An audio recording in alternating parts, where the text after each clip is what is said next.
Right then, everybody. Starting a little bit late with the countdown. I would have had this up and running by now, and I do apologize for anybody who's been waiting. But yes, it's more a case of, unfortunately, just getting myself all nicely settled and getting sorted because I do hospital radio. But as always, I also have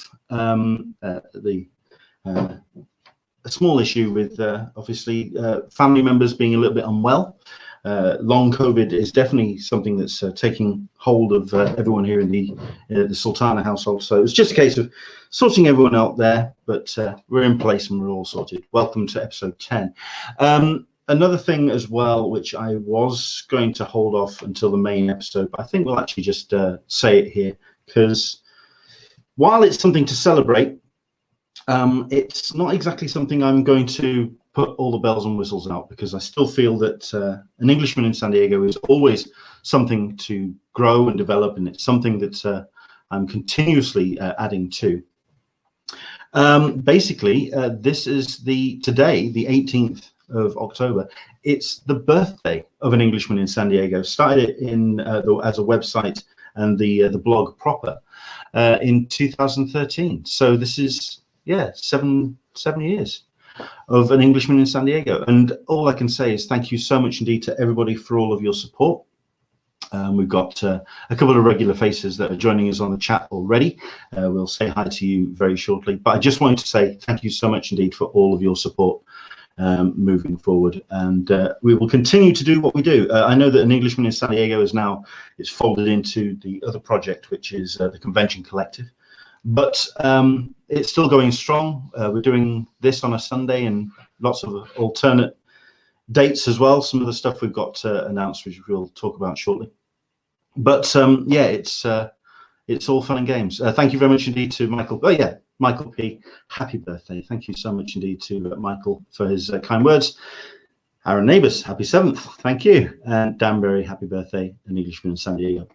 I really appreciate all your support, and moving forward, it's just a pleasure to do what we do. So thank you so much indeed. Right, 16 seconds to go.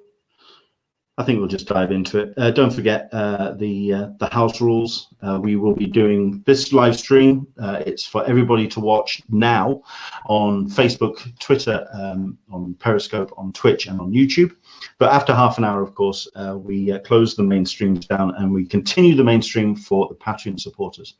It's our thank you to everyone who supports us, and it really does. It's my way of saying my thank you back to our ongoing supporters. So that's after half an hour.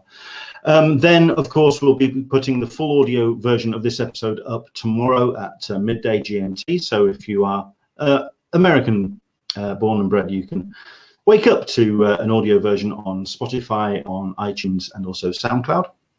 And then I post the full complete video uploaded again on Facebook and on the YouTube channel. And that's at Wednesday at 12. So do, you can watch the full thing if you are not a Patreon supporter. And that's the way it works.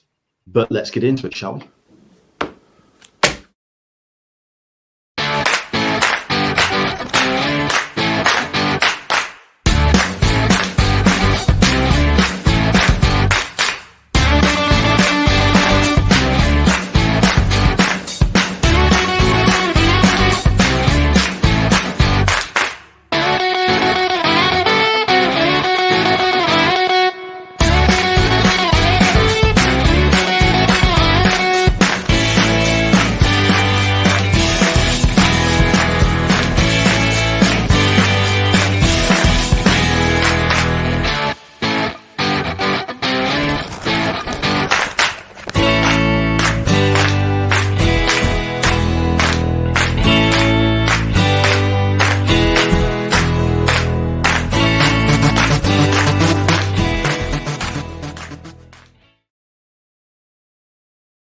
Right then, we are live and we're up and running, and we are here to say thank you very much indeed for your company. Welcome along to Talkin Con, a cup of tea with an Englishman in San Diego. Try that again. And it's a pleasure to have you joining us. Yes, it's been an interesting week when it comes to con news, updates. We'll get into a whole bunch of things when it comes to Thought Bubble Festival. Also, we'll have a look back at the metaverse of last weekend, and also the Lakes International Comic Art Festival as well. So it was a busy, content-heavy show last week, but we're going to get into all of that with a little bit of recap. And we're also going to be talking about the London Film Festival, which has also been a virtual festival this past week. So we're going to be talking to Mark Searby about that a little bit later.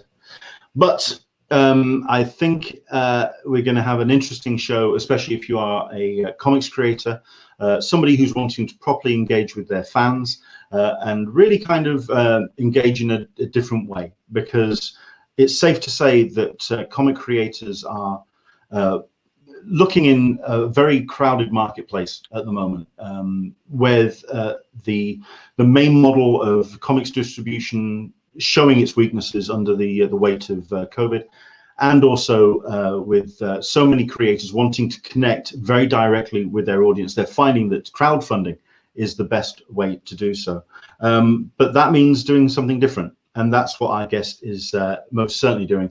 We are joined by Monty Nero. Hello there, Monty. How are you? Not too bad. Hey, we're getting there. We are getting there. It's a pleasure to have you joining us, because it's safe to say what you're doing with your crowdfunding efforts.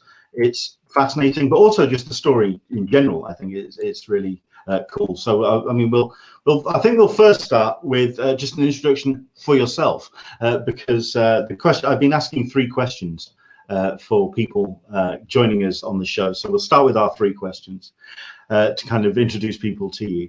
Question number 1 is, what beverage do you have to hand? I have my cup of tea. I'm on brand with my my cup of tea. How are you imbibing today? Just water. I've just been on a 10-mile run, so I need to take on a lot of water just to be able to speak clearly.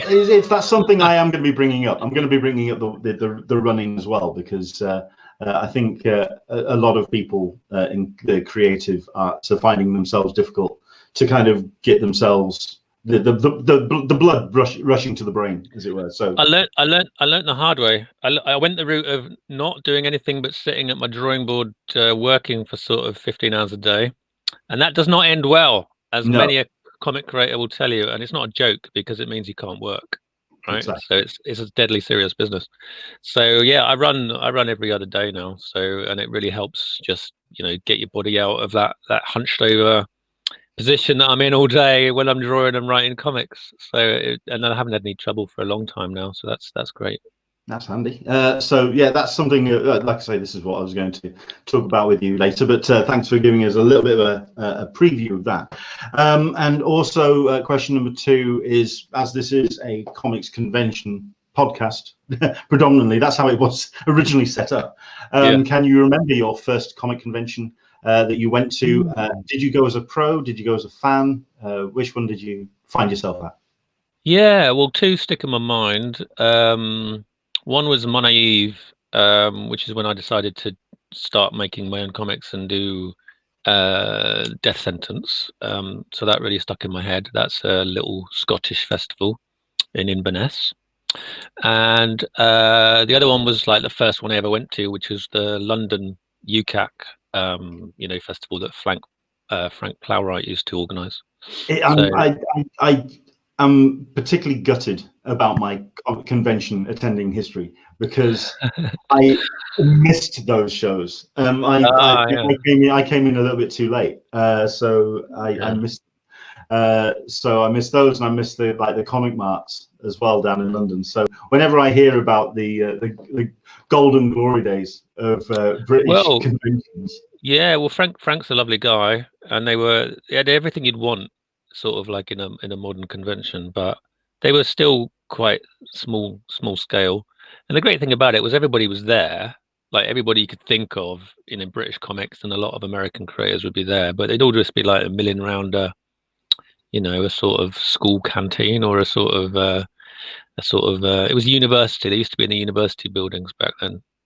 So there was a big cinema area, auditorium sort of thing, and You just sort of like wander out and bump into Dave Gibbons, and there'd be Steve Dillon sitting down drawing a comic, and Brett Ewins having a chat with.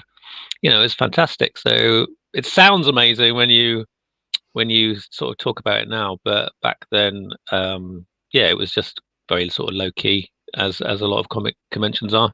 Yeah, I mean, I know we'd talk about a little bit more of the more glamorous side of the conventions, which is San Diego. But I often bring it up in so much the same regard because I have stayed at the El Cortez, which is one of the first homes of the San Diego Comic Con, and people look at the pictures that I post, and it's a very glamorous and ornate. It's one of the oldest buildings in San Diego.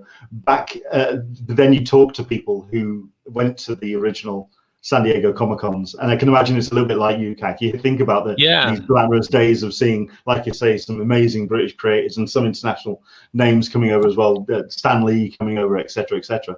And it's like the paint is peeling off the walls. The building is not in the best of states. Everything's a little bit more. Let's put it this way: it's a lot shinier in retrospect. But It used to get pretty manky in the. There was an all-night cinema showing back in those days. It used to get pretty manky in there because everyone used to sleep on the floor in the all-night cinema showing. Into the Blue Mist is saying the UCACs were great. They had a few in Glasgow too. Those were a trek to get to. Yeah, absolutely. Just to quickly remind everyone as well, this is open forum as always on a Sunday. Any questions you have, do let us know. We've already got a couple in for yourself, Monty. But the third question is about those conventions that you went to, and you've mentioned some pretty big names there. Did you have any wobbly knees moments of people that you met? Anyone that suddenly you go a little bit cotton mouthed and struggle? Yeah, it's kind of weird because you, especially when you start creating and writing and working in the industry yourself, because you sort of end up sort of like having a beer and playing pool with John Wagner, and you're just like, Jesus fucking hell. And part of you is just thinking like, well, he's just a bloke and we're playing pool. But the other part of you is thinking, it's John fucking Wagner, you know what I mean? Reading this, it never goes away. So, and also John Wagner, it might be a surprise to you, he has spent most of his life in pubs. So he is an absolute fucking demon at pool. You know what? I can see that about him. I can feel that. Yeah, he's a serious. I can also imagine when I've seen interviews with him as well, because I mean he talks about his mod days. And and I can imagine, I can see him in a Brighton pub and just. Yeah, he's a proper dude. So probably the most tends to be because you see the American, the British creators quite a lot, and they're so down to earth anyway. You sort of get used to it. But probably the one I was personally most awestruck to meet was Dave Mazzucchelli, who of course did Year One, Batman Year One, and Born Again, and I was just so in awe of his work and his skill. And the one thing I wanted to ask him, which I think a lot of creative people will understand, I wanted to ask him how hard it was to make something, that brilliant. And the answer he gave me was very satisfying. He said it nearly fucking killed him. So that is why he's not gone on and done, another 20 Year Ones, because he made it look effortless. You read those pages and it's just an effortless flow of beautiful, almost perfect sort of sequential storytelling.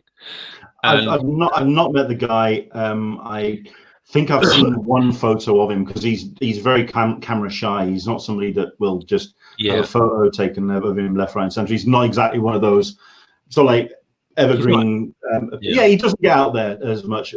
Because the thing that I always bring up when it comes to Mazzucchelli, and especially when it comes to Year One, the fact that he did that when he was 23. I know. It's just how baby faced was he when you asked that question? Because I can imagine it would be like going up and seeing and thinking to yourself, "There's this kid that's just done this effectively." Well, to me, he looked like a grown man because I was pretty young myself. But he did not disappoint. He was he's a very humble guy. I find that with all the best comic artists, they're always quite humble and they're always learning and they're quite self-critical. And people that are very full of themselves, they don't tend to develop because they think like, oh, I've got it all, I'm doing it all, and I'm the man. So, and their work just sort of stagnates. It doesn't really go anywhere. So all my favorite creators, I admire their skill, but often they turn out to be really lovely people as well.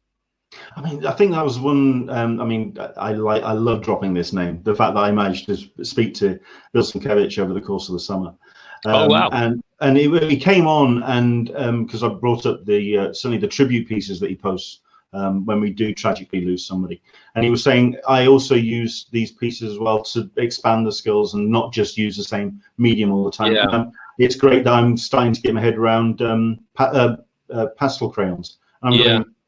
When you're hearing the likes of Bill Sienkiewicz saying, "I'm still learning," and you just go, I know, but that's why his work is still brilliant, and that's why he's always sort of done different stuff. He's always experimenting, different types of story, and I remember reading about when he first saw Toppy's work. You know, the European artist who does a very fine sort of ink work and sort of a lot of abstract, almost Klimt-esque kind of detailing in his shading. And he's just saying, like, you know, I just realized he was in Europe to get an award for Electra Assassin, which is like one of his most brilliant works, and you know, the work of a master, you know. Yeah. And he just said, I saw Toppy's work, and I just thought, Jesus Christ, I'm only just beginning, you know. I don't even know how to do this. So it just, and you can see after that meeting, you can see the influence of Toppy and a lot of the sort of detailing and Gustav Klimt type details that he'd put in his paintings. You can see the influence of Toppy, and he said for a while I was over influenced because he just blew me away so much. And that was when, you know, he was at the height of his powers. He was still learning and pushing himself. That's the way to be. Absolutely. For yourself, I mean, I love the fact that you very much wear a whole number of hats. Writing for games, for comics, for TV, for radio plays. I mean, when you ask, the question I often like to ask at panels of creators is, what do you put on your passport? How do you introduce yourself at dinner parties? Because there is still that stigma of the comics. You know, I do comics. Is that, oh, what, do they still make those? You know, that kind of thing that sometimes comes up, and people, I find it's interesting to hear what people's responses are, whether they're very bullishly proud about that they write for comics or the format, or whether you say you are a writer. How do you introduce yourself when it comes to people? The last 10 years as a writer, and then people ask, well, what do you write? And I would say like mainly comics. So then that's what I always try to do. I always try and do as many comics as I can, especially create your own comics, because of course the massive pain in the balls when you're working in film or TV or games is you don't get to be the sort of sole author of what you're making, because it's like there's a lot of money involved and a lot of people want to have a say in how it turns out. Especially in games where you get things like focus testing and marketing people getting involved. You can be very creative and you get paid well, but what I really want to do and what I've really tried to do for the last 10 years is just do as many creator-owned comics as I can, and that is because I want to create things that are like just a pure expression of how we want them to be, like the creative team, sort of the writer and the artist on the comic. So that's very satisfying, and obviously it doesn't pay as well. It doesn't pay as well as working on a million-selling game or something, but I'd rather do the comics because I just find the satisfaction. I'm not motivated by money, or I definitely don't want to be famous. So what I'd like to be is like well known one day for creating good comics, and I just try and make the best comics that I can, and tell the best stories, and everything that I do, I try and make sure it has a certain quality and a certain magic to it, certain originality, and then if I'm happy with it, then I put it out in the world, and hopefully other people enjoy it as well. Yeah, I mean, I came in with your work, and I'm going to bring it up on the screen as well so people can see, because I'm a huge fan of Death Sentence. It is a story which, yeah, it's an interesting one, and it was, and certainly when it was put out there, it was timely, because we were very, and it still is timely today when you talk about contagious diseases and how it can affect you, and what Death Sentence does with and what you've done with that story is just is so impressive. But also the fact that you did so well with that campaign, and it's certainly. I think, well, this is the Liberty 1 and 4 that we've got up on screen, but certainly the campaigns that you've run, they have gone well. But I think, like I said in my introduction, it's about establishing a direct connection with an audience, and that's what you do with your Kickstarters and with your crowdfunding. How important was that from literally the first project going forward to make that connection, or was it more a case of learning as you went? Yeah, no. Well, as we've already discussed, the way I experienced the comic community is just very much as like a group of like-minded enthusiasts getting together and enjoying this wonderful medium of comics. And I find that especially just the when I started going to these cons and stuff, there's not really a great deal of difference between the creators and the fans, and everybody sort of tends to intermingle. So I've never had a thing like so I've always seen it as like a sort of community of people that are just into the same thing. So if I make a comic and I'm really excited about it, what I want to find is people that are equally excited about the same stuff. And I hate asking people for money. I hate doing that. So yeah, I saw that in an interview that you did this week. yeah, When you said it's kind of like almost like a traditional British thing. It really makes me uncomfortable. So you have to get over that. Obviously, if you're trying to make comics and make sure you've got enough to pay the artist and stuff, you have to get over it. You have to put yourself out there a bit. But the way I cope with it is I just talk about. I make everything as creative as possible, and then I talk about what I love about the story and why I think you would like the story. And if you're a fan of this type of thing, then there's lots of this in the story. And what I'm trying to find is people that are as genuinely excited about pulp sci-fi as it is with this latest comic, Frenemies. Genuinely excited about pulp sci-fi and making a really amazing new science fiction universe and having some incredibly cool characters that you've never seen before in a sci-fi comic. And having a dastardly villain but making them also original, and having lots of laser blasting but again making that original. And I'm just trying to find people that share my love of that sort of thing. So, and the only people I want to back my campaign are people that are genuinely excited to read a comic like that. So I'm not trying to persuade anybody, other than find people that love the same stuff I love, and then we can all share it and chat about it. And that's the thing that I love about Kickstarters is it's very much a community, and it's a really nice, positive community. A lot of social media these days is quite toxic. Yeah. But when you get into the Kickstarter website and the Kickstarter space, and there's a comments section and there's messaging. And then obviously you get to know people and their handles and stuff, and then you sort of you're interacting with them outside of Kickstarter through email and through Twitter or whatever, or Facebook.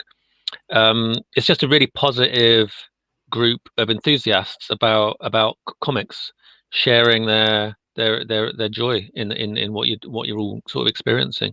So that's been a great find. I got into Kickstarter quite late, really. I mean, when I did Death Sentence, I didn't know anything about Kickstarter. I'm not even sure Kickstarter was a thing.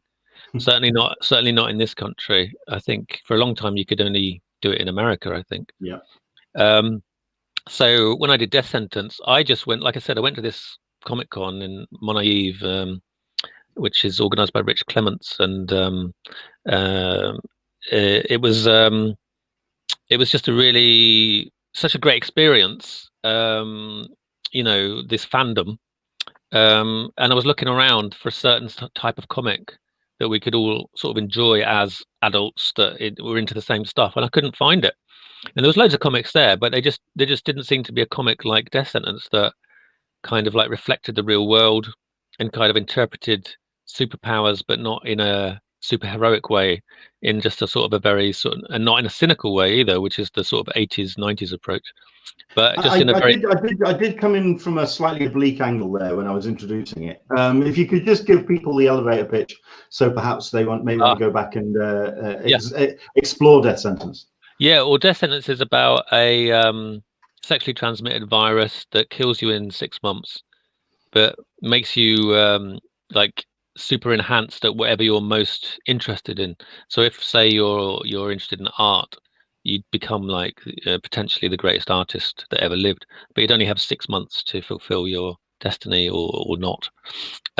Same with like writing, musicians, all this kind of stuff. So the three main characters in Death Sentence are an artist, a comedian, and a musician, a rock musician. So and what I did with that is I just reflected a lot of the stuff I was seeing around me, like in the fandom and in the real world, as far as like the language people use and the sort of things we talk about, and the sort of attitudes and stuff, and reflected it into the comic, but put it into the prism of a sort of really exciting sort of thriller. It's more of a sort of like 5 minutes into the future thriller, I would call it, as far as like the tone of it. It's got amazing artwork from Mike Dowling, who is the perfect guy to draw it. He's so lucky to have worked with him on my first book that I wrote, because the guy is a genius, and he gave it such a credible sort of earthy, lots of dark shadows and noir, but also like good character acting and funny, and it's very satirical. A lot of people find it very funny, and it basically sort of gives you a really amazing sort of adrenaline packed, edge of your seat adventure story, and but at the same time it's making you laugh, and it's very satirical about the world around us. What I realized afterwards, that really the first book is all about the noughties. It's all about the society and the celebrities and the bullshit that was going on in the noughties, and I kind of like just try and satirically dissect it, really, as but it's not heavy-handed in any way. It's quite subtle, in fact. Yeah, some people don't even realize it is satirical. They think the characters are brilliant, but most of the time I'm sort of pointing out, how sort of flawed they are, and having a lot of fun with it. And Verity, she's the lead character. She's the only sort of one who you could say truly has a heroic kind of attitude, but only when she's a she's hell of backed a character. yeah, I'm a big fan. only when she's backed into a corner, only when there's no other option. She'd much rather just have a cup of tea and get on with doing her artwork. But sometimes she's just like, oh Jesus, I'm gonna have to sort this out.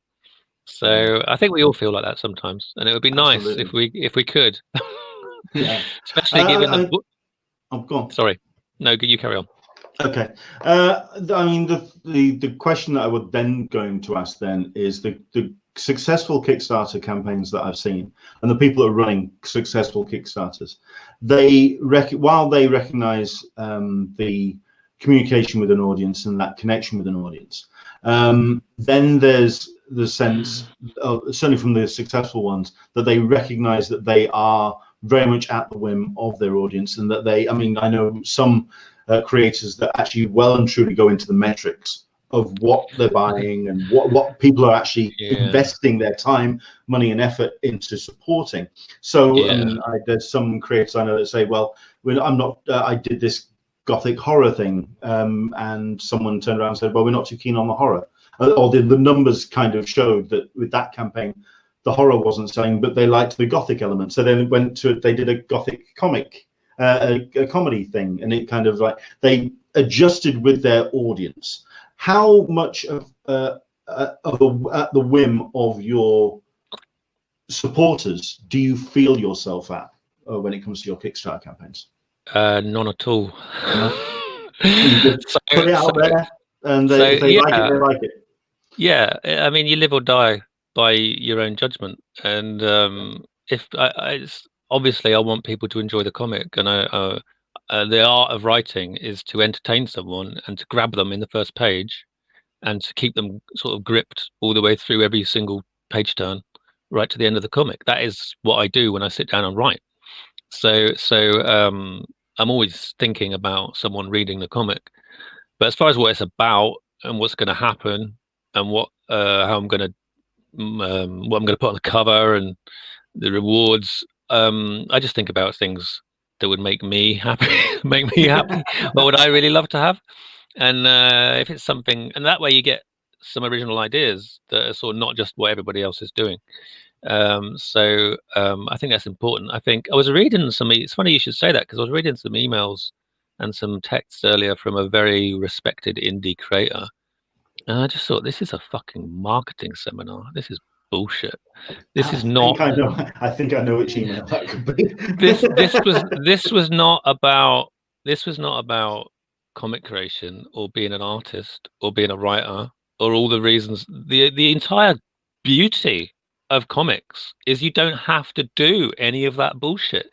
You just make something that you love, and then you find people that love it. It's nothing to do with marketing or ticking boxes or, oh, this is popular. Fuck all that. That's bullshit. With comics, you just make the comic you love. You sit down with a bit of paper or a typewriter and you write exactly the comic you want to see, and then you make it. And that is what it's all about. That is what I do, and that's the sort of stuff I try and seek out. So all this other stuff is just, oh, Jesus, man. Fair enough. We're going to get into frenemies because, like I say, it's what you're doing with it. It's not only incredibly creative, but I can imagine rather time-consuming for yourself. But we'll also get a couple of questions as well. We've got Solicitor of Smeg who's watching. Do you prefer to write for your own creations like Death Sentence, or writing for the classic characters that you may have read when younger, like X-Men and the Hulk? Well, definitely the main thing is writing my own stuff and doing original things and trying to learn, because like we were talking earlier, you're always trying to figure out what you don't know. I could write loads of comics like Death Sentence and they'd be very good, but I wouldn't learn anything doing that because I've already done that and I've already figured out the dynamics between having 3 lead characters in a story and how that would play out over a sort of 6-issue series. So I'm always trying to do something new. So that's the main thing. But having said that, when someone rings you up and asks you to write the X-Men, that is a thrilling moment. You know what I mean? So I really enjoyed doing that, and it wasn't something I sought out. It wasn't what I got into comics to do. It's not my career goal is to sort of be a Marvel writer or anything. But yeah, there's just no way if someone rings you up and says, "We loved your comic. Do you want to write some X-Men? Have you got any ideas?" I mean, that's a really exciting week. So and I must say, the editors I dealt with at Marvel, they were very, very cool. They were very enthusiastic. They were very knowledgeable about comics. They were decent people, and I was really, really pleased to see that and to have a good experience working on those comics. So yeah, but then I think after I did my last X-Men, I was very happy with my last X-Men, and it really said something that I wanted to say about the X-Men, and it went down very well. And I managed to get both my daughter and my sister into the comics, so they are now small parts. They're now small parts of the Marvel universe, so that was quite cool. But all I wanted to do after that was just write some more creator-owned comics, and they did invite me to pitch some more stuff, and I thought, well, I will pitch some stuff, one day. But what I want to do now is just carry on making creator-owned comics. I've got loads of brilliant ideas I want to get out there and things I'm working on, and it's quite frustrating when you're a creative person because you can only do one comic at a time, and you've got other brilliant characters that you want to show people, and they have to wait. They have to sit in a box for like 3 years until you finish doing something else. So don't tell James Tynan Johnny Cates that, for God's sake. yeah. So the creator owned stuff is very much like the core of my being. Fair enough. We do also have Into the Blue Mister saying Batman Year One is the greatest Batman story ever. Anyone who disagrees is just plain wrong. Dan Berry responding, not Killing Joke. Listen, I think a lot of you people haven't read the Long Halloween, and it shows, frankly. There we go. There we go. Right. I think then we'll talk about frenemies, because this is just. It's the latest campaign. It's the one that you're obviously you're online a lot for at the moment, because you're wanting to make as many people aware of this as possible. And it's interesting as well that, number one, it's past its goal. It's got 25 days to go. And you're now into stretch goal mode, or chasing the stretch goals. But I find it interesting about how you're doing it, and also the fact that it's 2 volumes that you're taking on, and also the way that you're doing the Kickstarter page. Very quickly, explain what Frenemies: The Lost Planet 1 and 2 is all about. So Frenemies is about 7 rivals that are searching for a missing planet that will destroy the solar system unless they find it. So the dynamics of the story rely on the 7 characters being very different and the rivalries between them. So this planet, which has mysteriously disappeared, the aliens responsible for that, their technology is so advanced that it basically looks to us like dark magic. So we sort of focus on the effect that the alien technology has on the 7 main characters as they're competing to find this planet. Now, only one of them can reach the lost planet, so they have to decide whether they cooperate to make sure that one of them gets there and saves the solar system, or if they start to fuck each other up to make sure that they get there and they're the one that succeeds. So or do they do both? Can they do both at the same time? Can they help each other whilst also subtly fucking each other up? so that's the basic premise of it. So you can see there's a lot of scope for fantastic space battles, mercenary type behavior, a lot of character interplay, a lot of amazing concepts about how you make planets disappear, and hidden universes within our own and all that kind of stuff. And it's the central idea of, is your best friend your worst enemy when the fate of the solar system is at stake? So that is the comic in a nutshell. Yeah, very much like Death Sentence, from what I can have seen and when I've read the updates as well. Very strong female characters, very strong diverse character lineup as well, which you've in this. Obviously, this it's that kind of comes, certainly with Death Sentence, it was that 5 minutes into the future element of being very looking at a very progressive future. With this, it's creating a very diverse character lineup and then throwing them at each other. It's very much a case of having kind of like the toys fighting each other in front of you. You could talk about that kind of character lineup. Yeah, you've got a diverse bunch. So you've got conservatives, liberals, you've got some gay characters, you've got bisexuals, you've got straight characters, you've got people with different sort of attitudes to sort of everything about how to live. So I've got the characters, some of the characters here. So I don't know if you can see. Yeah, sure. These are the wonderful character designs by Yushan Lee. So she's someone that I definitely wanted to work with on this project, because I'm a fan. I'm a fan. She's an amazing artist, and she does a lot of work for Image and Dark Horse, and she did some Hellboy recently. She's incredibly popular, she's incredibly talented, and she's incredibly fast. So these are all things that make for a great comic artist. So she's already finished the 2 issues that we're kickstarting at the moment. So it's just a matter of I'm already because we've hit the total. I'm already starting to get those printed, and the plan is, because this is I think it's the 8th one I've done now as far as Kickstarters. So the plan is we've got like a warehouse now, and we've got like people to send it out to you. So you'll get your comics sort of at least 3 to 4 months after the campaign ends. You'll be getting your comics and you can read them. So yeah, it's great from that point of view. This guy here, Hunter, he's probably the most traditional pulp sci-fi character in terms of the way he looks and behaves, in that he's like a very sort of muscular, square-jawed dude, and he's a two-fisted hero. He's like very, very good at the fighting and the laser blasting, and he looks a bit like Flash Gordon.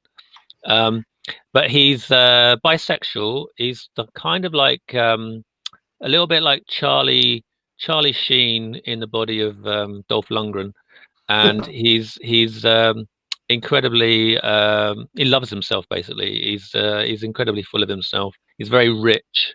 He's American.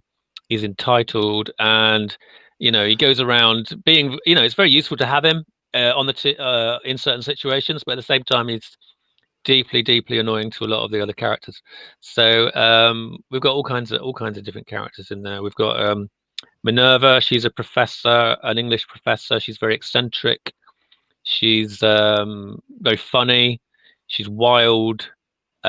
She's a lesbian. She's a punk. She's very much someone that you don't want to fuck with. And she's got the most experience of extra normal phenomena and strange things happening. And so when they get into this mystery with the aliens, there's a certain bit of X-Files to it as to what's going on. So when we get into that, she's really the best person to take charge. But with Hunter there and with Professor Carlton Dunbar, who's a Nobel Prize winning astrophysicist, he's actually key to the whole mystery, in that he's been motivated in all his research by his son disappearing in a comic shop in 1996. So he's very driven to sort of prove his theory that there is another universe hidden within the dark matter of our own universe, and he's driven to the point of kind of ruthlessness. So there's a lot of attention between who's leading the team and what they should be doing, and then of course they start to splinter off, and it all gets they get sort of stuck in the middle of a sort of intergalactic situation, in the same way that I've thought through the characters and their history and who they are and where they're going and all that kind of stuff. The universe also has that sort of similar depth as to who all the races that they all meet are and what their history is and the conflicts they're involved in and stuff. So it's quite a deep. I'm just going to say, from what the certainly, like I say, the updates that I've been seeing and reading, fleshing out the world, which we'll get into in a second. It's incredibly rich with the story. I mean, I can only imagine how long this has taken in noodling around in your head, because this is a lot of post-it notes on a wall somewhere. Yeah, that is how I work. I mean, I write everything on little cards. So I'm organized, and the great thing about cards is you can move them all about in front of you and reorder the story, and you find juxtapositions between things that make the storytelling a lot more exciting and flow better and stuff. I find that a lot easier than just having everything in a digital file.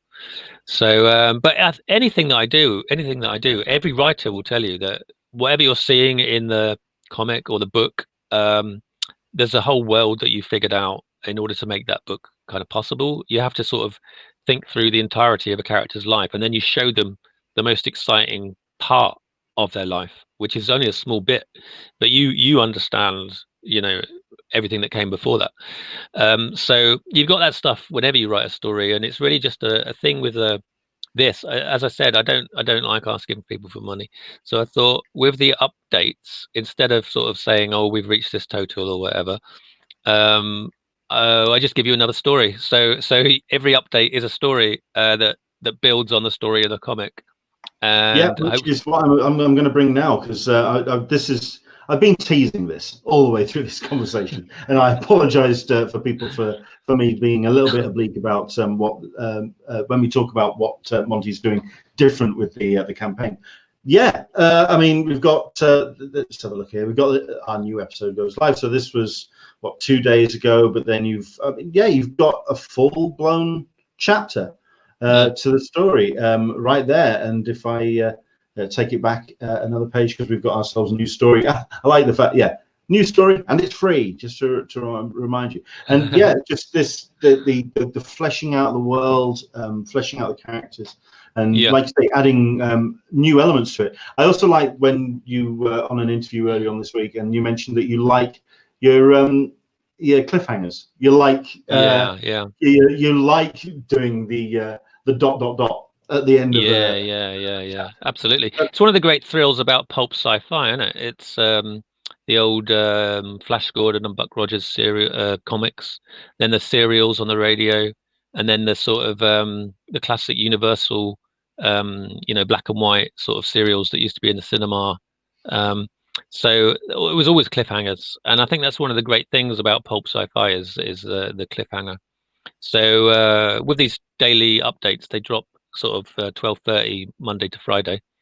So if you back the project, you get those, they just appear. You don't have to do anything else.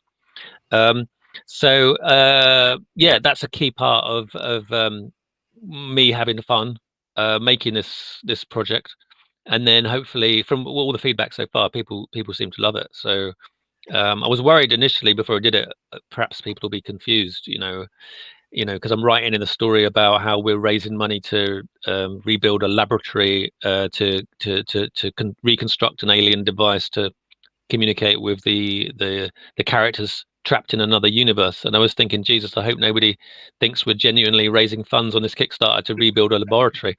So I was a little bit unsure how it would go down. But the reason why I did it was because I could see that people wanted to be entertained. I could see when people do Kickstarters. The first one I did, I thought they'd just pledge and then leave and then wait for their comics, but they don't. They really want to interact, and they really want to be part of the campaign, and they want to talk to you about stuff. So it's a really good opportunity to just tell them more about the characters and to tell them more about the world, and then to all the updates are sort of in the fictional. The entire Kickstarter is in the fictional world of the comics, so everything is told through that mechanism, which is just a lot of fun. It's really fun for me, and it's really fun so far for everybody who's been part of it.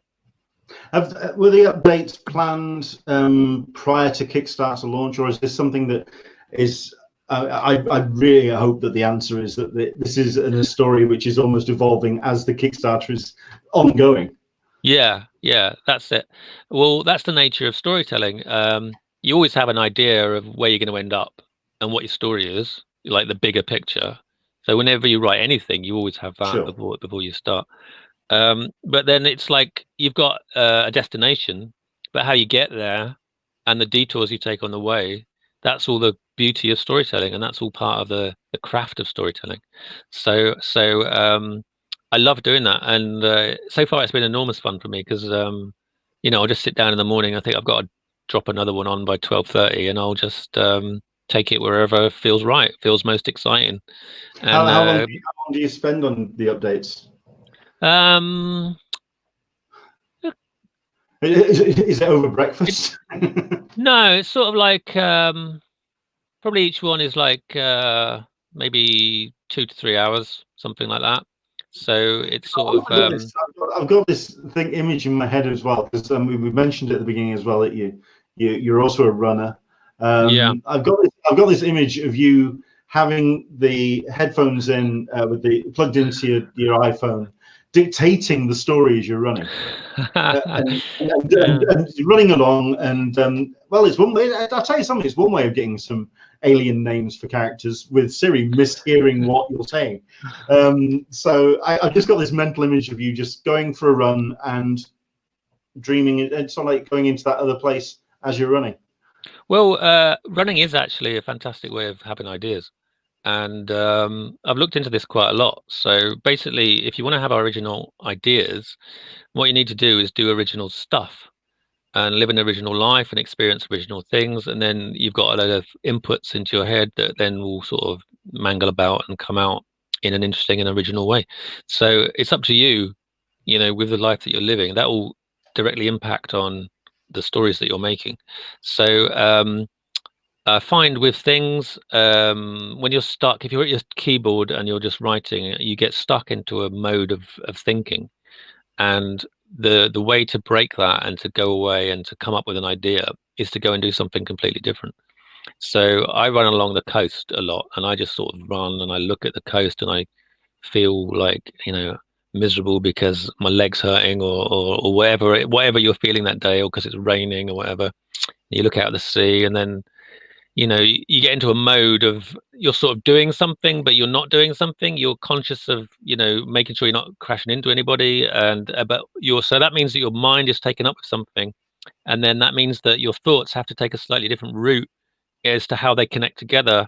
And then you'll suddenly find, as you're running along, you have a load of ideas about this story that you were supposed to be writing this morning, and when you get back, you can write it really quickly.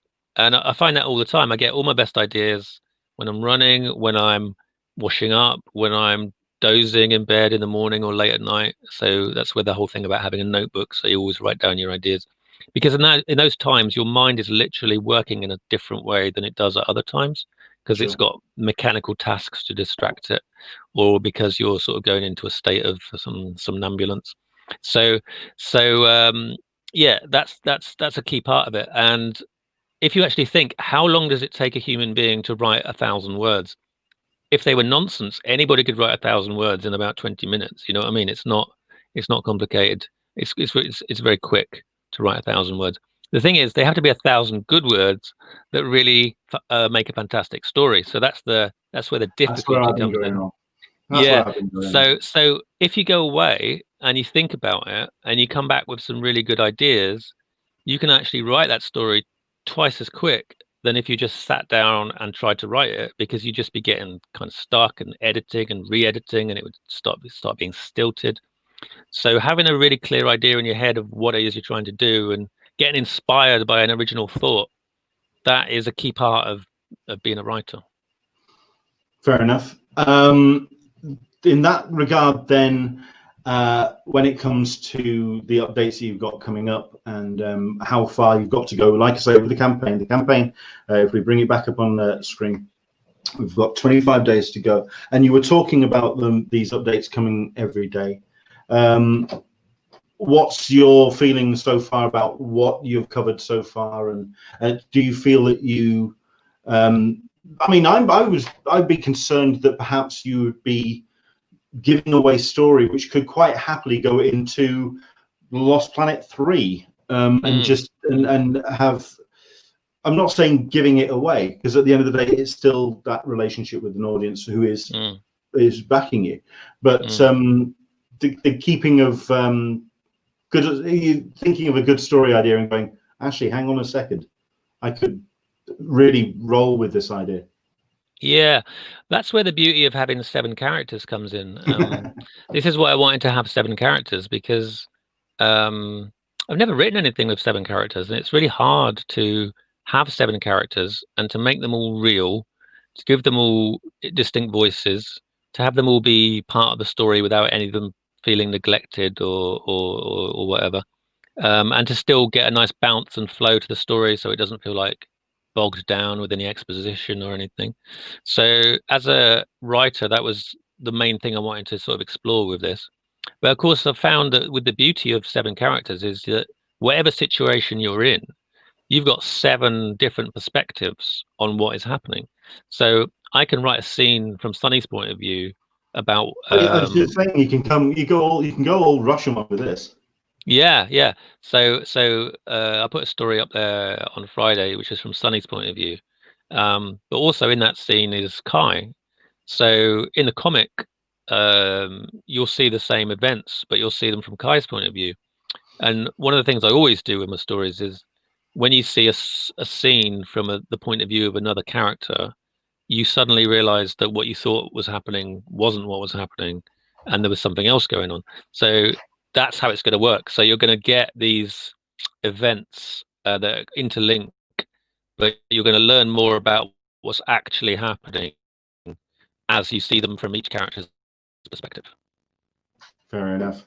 The campaign itself, it's got itself 25 days to go. Obviously with Kickstarter, there is that element of stretch goals and what other elements to kind of continue to coax people into the campaign.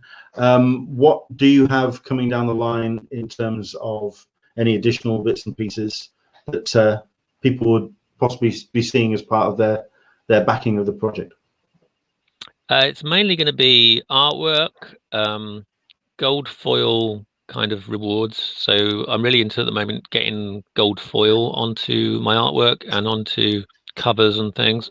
So I'm experimenting a lot with that already. I'm getting some stuff sort of printed and some sort of finishes done that I want to show people later in the campaign. So I think gold foil, if you do it right, it looks really classy, and it's something that you definitely want to keep, and it has to be on some quite heavy stock just to work. So it's a really feels like a really substantial reward when you get it. This is our brilliant villain, the Marchioness. I am so happy with her. She is brilliant. Well, I mean, it's like when I said I'm a fan of Yishan's work. I mean, yeah, this is why.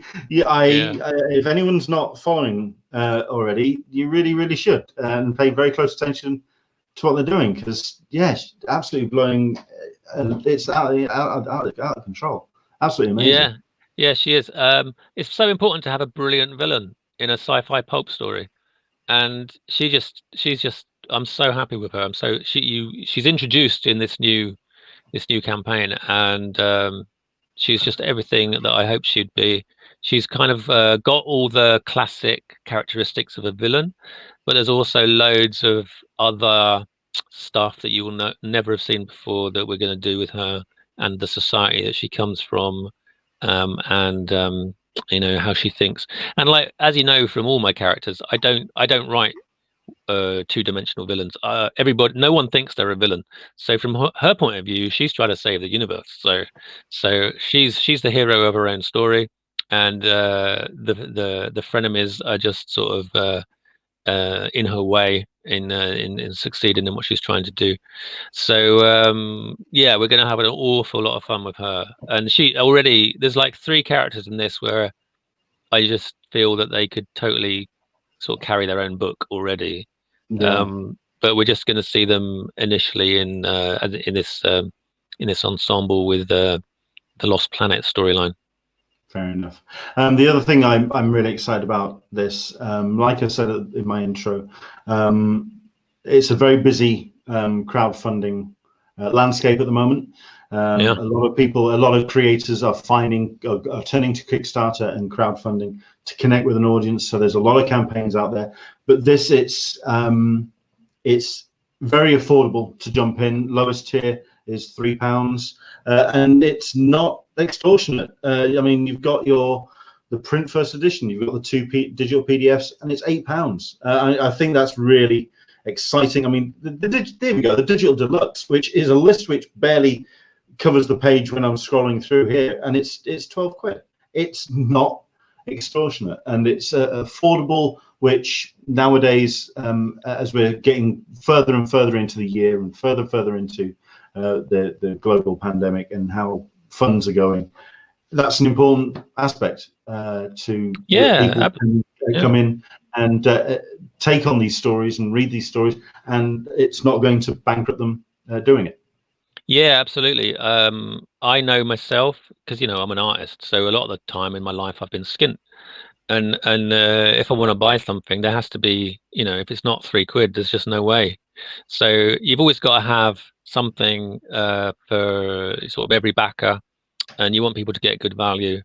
But just as there's like lots of good value rewards, you also want people that genuinely love the comic and they want something special. So we've got rewards at the higher level that are more expensive, and they're genuinely unique items. Like we're making this book, which is like a reference tome of all the concepts and the best stories and the in-depth character stuff and scripts from the comic and all the concept art and stuff. So that's going to go in with the comics themselves, and that's going to make a book that's kind of like a sort of encyclopedia of everything that is going on in the Frenemies universe, and that's the book that I'm going to use. I'm going to get a hardback of that, and I'm going to use that to refer to when I want to know something or have forgotten something about what happened at a certain point in time. So there's only going to be 5 hardbacks and 5 softbacks. So those are the highest tiers you can get. You get loads of other stuff with them as well, but that is something that I would really treasure if I was really into a comic, because it's something that I know the creators are using and valuing, and also that nobody else has really got. And then at the very highest tier, you can get Yishan to do an original artwork for you, and as you can see, she's amazing. And I just asked her, how much do you charge for commissions, and we added that on to the price, and then we got the highest tier. That's the price of the highest tier. So yeah, she's I don't know if you've ever seen her at a convention. She just sits there with a huge crowd waiting around her and just draws these amazing full color pictures. She's not easy to approach, if anything, because she's always busy. She is always busy. Yeah, that's true. It's always fun to just stand around and watch her work, because it's very, very, very impressive to watch.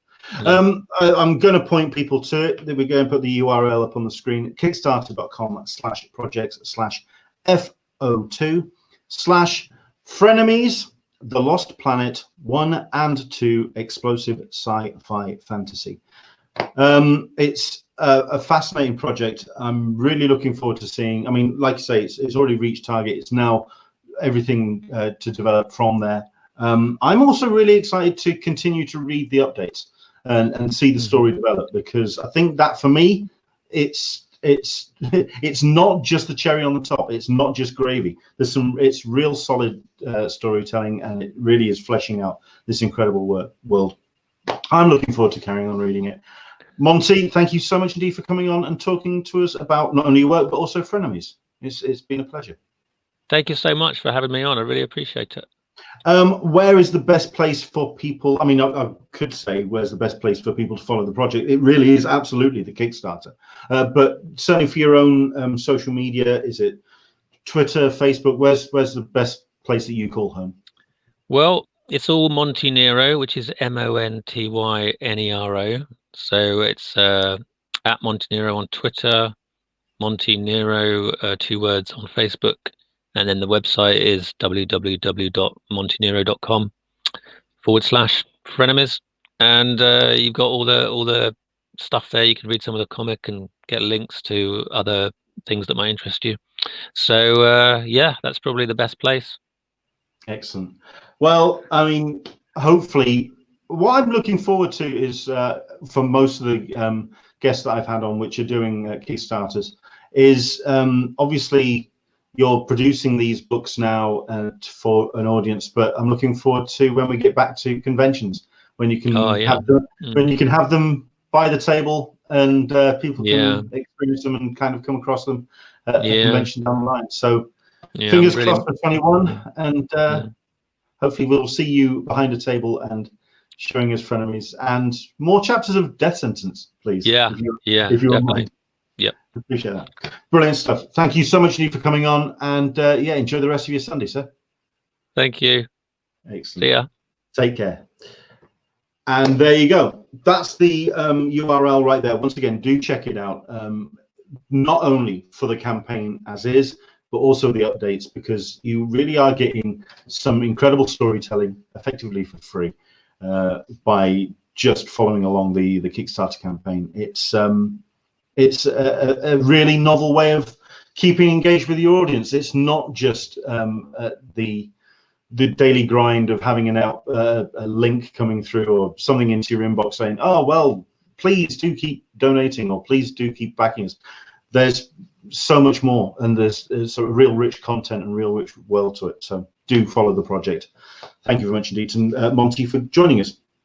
Right. We're now going to bring on our second guest, who I have been looking forward to talking to for a while. It's great to have the man rejoining us, because we have plenty to talk about. And you can put your fingers down, sir, because we're not having any swear. Yeah, no swears on this show. I should have told Monty that from the start, but no, we let him fly. So tell you what, we'll all just dive into. We've all grown up now. We're all into swear mode. But there we go. Mark Searby, how the devil are you, sir? That's not a question you can ask in 2020 anymore, unfortunately, Leonard. Tell me about it. Yeah, that's not, anybody who goes, yeah, I'm all right, is lying. So, yeah, you can't ask that question. The ultimate answer is, just so I'm people here. know, just so people know where you are. I'm in Yorkshire, so that's tier 2 straight off the bat. You're Essex, just outside Essex. What are you in at the moment? We're in tier 2 as well, so we're exactly the same as you. We can't see anybody indoors. We can meet up to 6 people in our gardens, but for anybody who doesn't know, it is very cold here in the UK. We're entering the winter, so nobody wants to meet in the gardens. So yes, so that's where we are, basically. Fair enough. Which I think for film fans, especially who are attending the London Film Festival, is probably a good thing, because then it's all being done indoors. It's all done through screeners and links and stuff. And that's pretty much where we are with all sorts of stuff and nonsense when it comes to virtual conventions and virtual festivals. And we'll get into that in a second. But I do want to quickly talk about this subject. And I can't wait to see that wry smile on your face. There it is. As we talk Walker Stalker. Yay! It's one of our favorite subjects. It is. It's the gift that keeps on giving, just as you think it is dead. Ultimately, it does what it says on the tin. Just as you think it's dead, it comes back around again like a zombie, and it's from the death. And here it is once again. And but the thing is, who would have thought we had this news? This is the weird thing. Nobody expected this news. Okay, so let's give the quick rundown, the bit of history. Walker Stalker Con was the brainchild of a man whose name now completely escapes me. I'm sure Michael just James Frazier. There you go, James Frazier, a podcast host who made lots of connections with the Walking Dead cast. And off the back of that, set up a live show, a convention based around the Walking Dead, Walker Stalker Con. From that, he then grew and grew and grew, or extended his reach, not necessarily within his actual abilities, or at least within the abilities of the convention landscape and what then happened. He definitely put a lot of money and investment into it, but it was not reciprocated, or basically it was the dream that broke. I don't know if Mark, you want to kind of add to that. I think I've been a little bit diplomatic there. Yeah. Well, basically, it started to fall apart about 2 years ago here in London, when people were not getting what they had paid for. Guests were cancelling at the last moment, and these were big guests as well. Somebody like Jeffrey D. Morgan, who charges a lot of money for a photograph and autograph, things like that, and people had paid that up front. And within days, people were demanding refunds, and they didn't have the capital because they had spent out so much money to fly these people over to the UK. So they were already paying money out before they'd actually got it in, to be honest.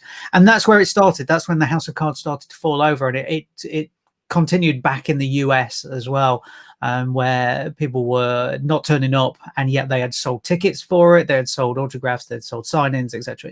Things like that. And then it escalated even more last year, where they had sold tickets here in the UK, and nobody turned up. And then all of a sudden, it exploded into a case of, even here in the UK, there were people who are owed thousands of pounds. So heaven knows what it was like in the US. And it basically went to ground. James Frazier deleted all of the posts. The Twitter accounts went dead. People tried to contact him. There was some elements, certainly to the social media, where he was putting on such a brave face, or at least he was trying to maintain.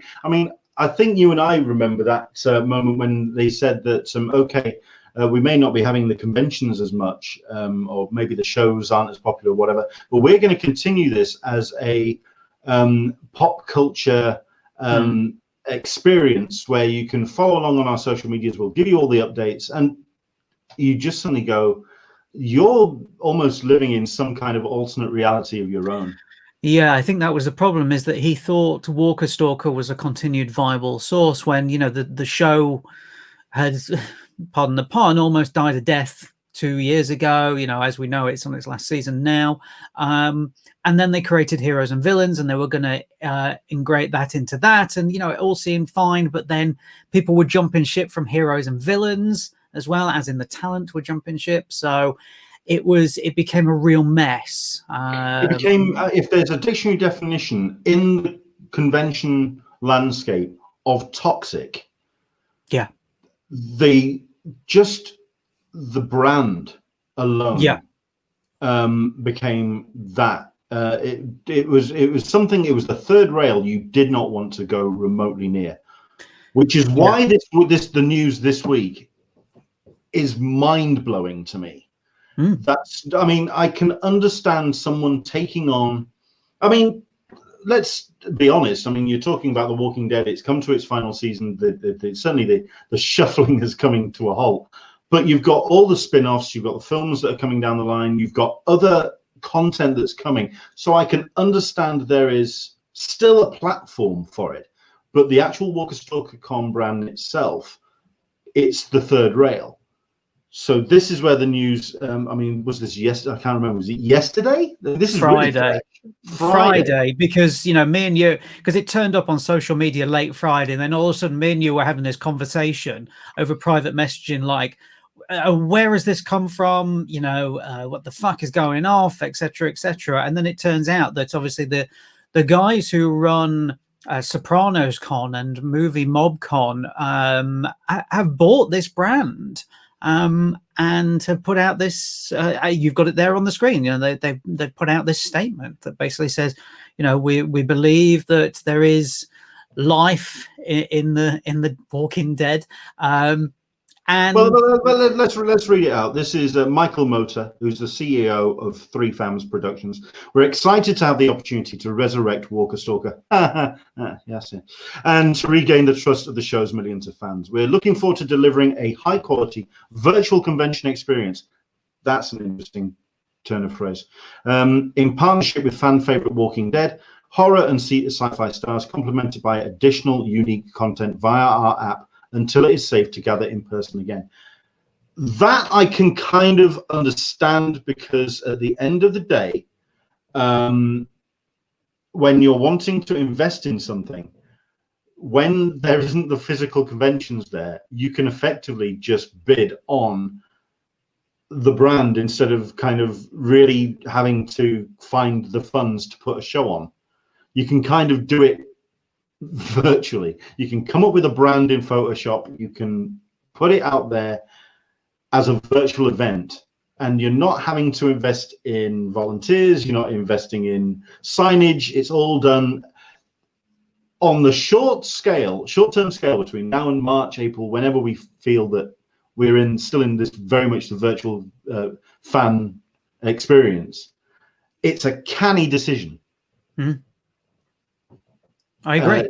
Absolutely. Absolutely. It's and the thing is, don't forget, Walker Stalker, Heroes and Villains, was on its arse. Let's not forget that. So probably the amount that these guys paid for it is less than what you even think about it. That's the thing. But I think what I found most interesting, and I think this is what me and you were talking about more than anything else on Friday night, was the fact that they've taken on their debt and they're going to refund. Yes. And that's interesting. Let me see if I can find it, because somebody sent me the link. There's actually a dedicated site for people to go to. And I'm gonna have to dig this out. I mean, just the fact alone that they would turn around and say something like that suggests to me that they've got big plans. They think that they can get that money back and put Walker Stalker Con as an entity, as its own entity, back into the black. But there's a lot of money to be dishing out. I mean, we're not just talking a couple of £100, a couple of $100. You're talking about thousands of dollars to lots of people here in the UK, in the US as well, in Australia. I was quite shocked about it. I mean, don't get me wrong, you know, Sopranos Con, obviously. I mean, I'm very pleased that I got to interview Michael earlier in the year for the Convention Collective. You'd expect the likes of ReedPop, with someone with a large bank account, to do this kind of thing. But then, is it a case of these people who do these, let's call them medium scale events, have the facility to do that because they can turn around very quickly? You know, ReedPop, somebody like that. Really pivot, that, you know, somebody like ReedPop is, I mean, it's like turning a tank around, basically. You know, you look how long it took them to buy MCM here in the UK. So them doing something like that would take probably a year of negotiation. Whereas somebody like, you know, Sopranos Con, well, 3FAM is what we should call them. They probably just went in, and it probably took them a month of negotiation from start to finish, and that was it, because they have that freedom. You know, it's ultimately, when I spoke to Michael, it's three guys who they've known each other for a long time, so they have that freedom to turn around and go, well, we'll do that, or it's not working, right, we'll leave it, we'll walk away. And it's interesting to see somebody, I mean, let's face it, they're relatively new on the scene as well. Yes. You know, Sopranos Con, a couple of years old. Movie Mob Con, which obviously was meant to happen this year, didn't. So it's, I think people had forgotten about Walker Stalker because they were like, yeah, listen, this is just dead in the water. And then to bring this news back is kind of interesting, kind of a big deal, really, because it's like, wow, okay. I'm even surprised that they brought up James's name in the actual post. Let's cover very quickly the rest of the post. They say that ticket holders from previous Walker Stalker events were either cancelled or postponed, who have not been reimbursed for their tickets, may visit walkerstalkercon.com to request a refund. As fans ourselves, we know how important it is to regain the trust of the amazing Walker Stalker community, and that is why it is Walker Stalker's first priority to reimburse every fan who purchased tickets for cancelled events.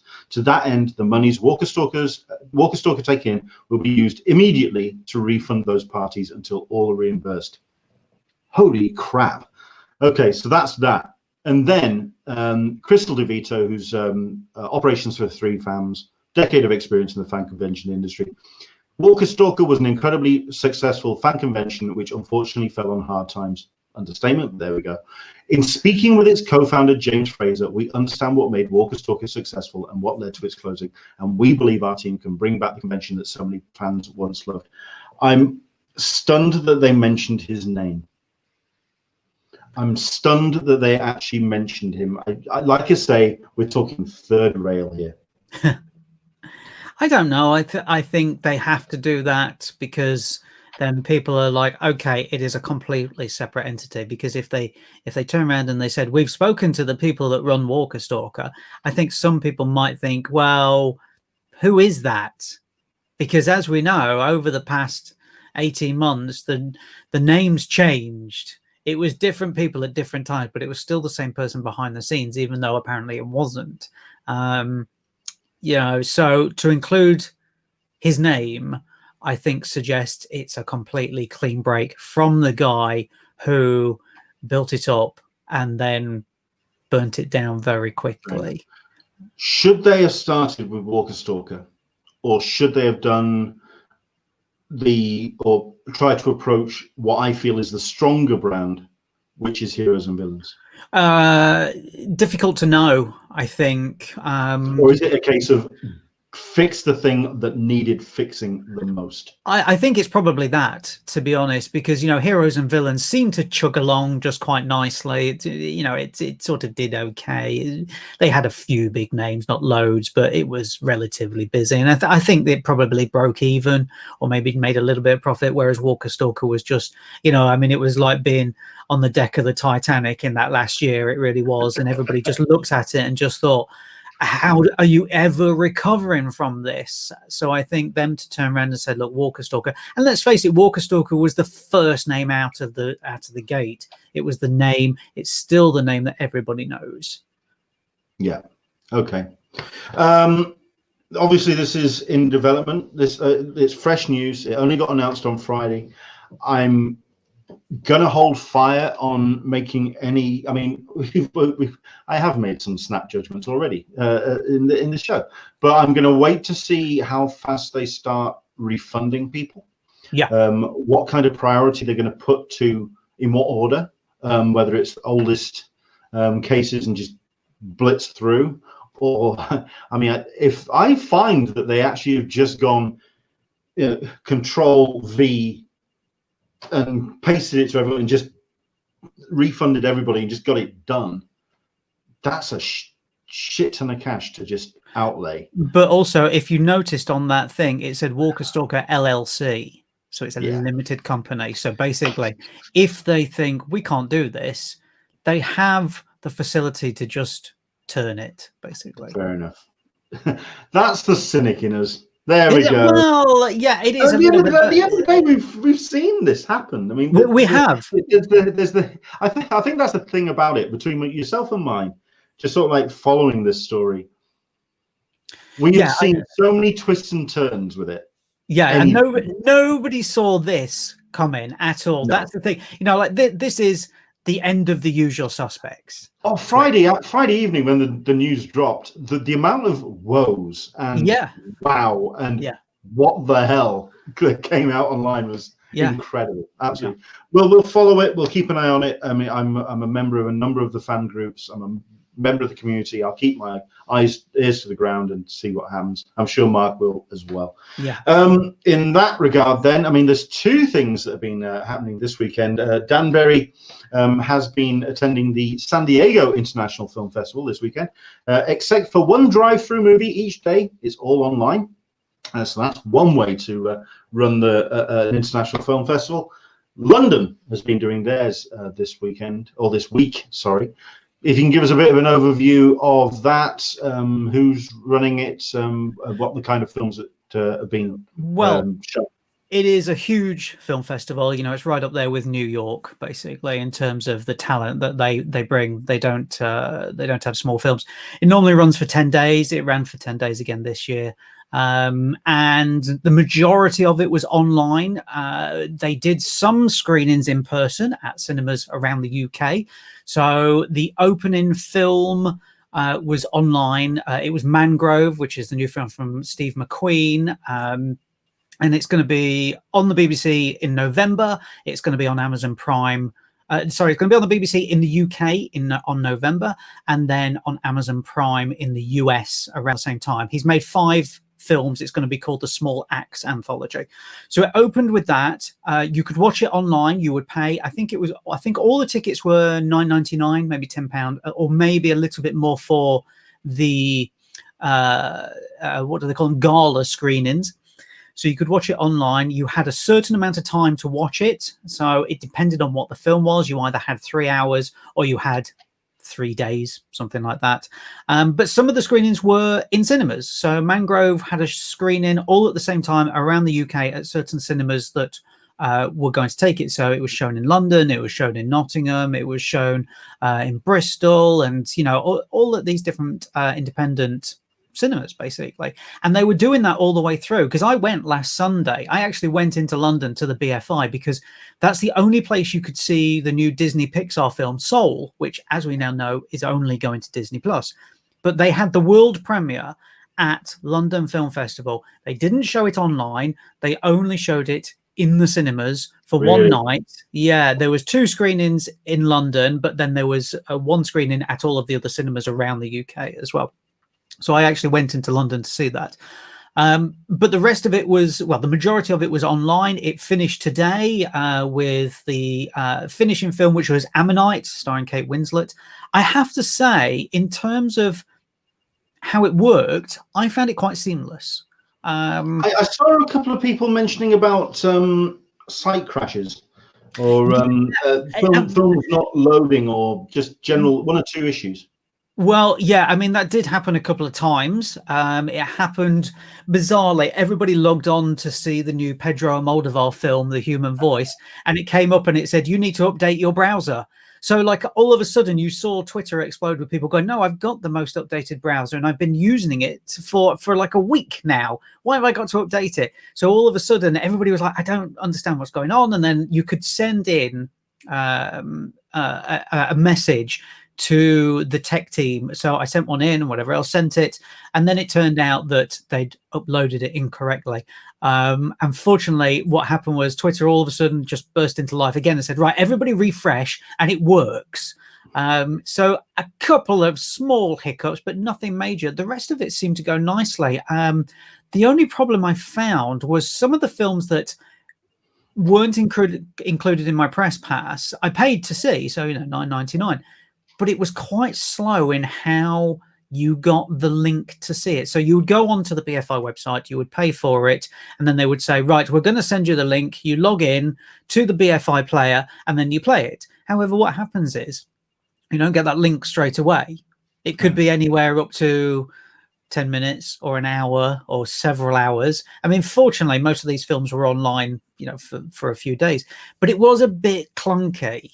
And then you had to sign into the BFI player. So if you don't have an account for them, you then have to create an account for that. And then you have to press play, and then you have to enlarge the screen. So it was a little bit clunky in that regard. But in terms of the films on, playing on time, it was all very nicely put together. I've got to say, films would start at 9 and finish at 9 and things like that. So it was like 12 hours. I could almost say that this is very indicative of the BFI. It's very traditional. It's very, let's put it this way. When I've been to the BFI, I haven't actually seen a screening there, but it has the curtain.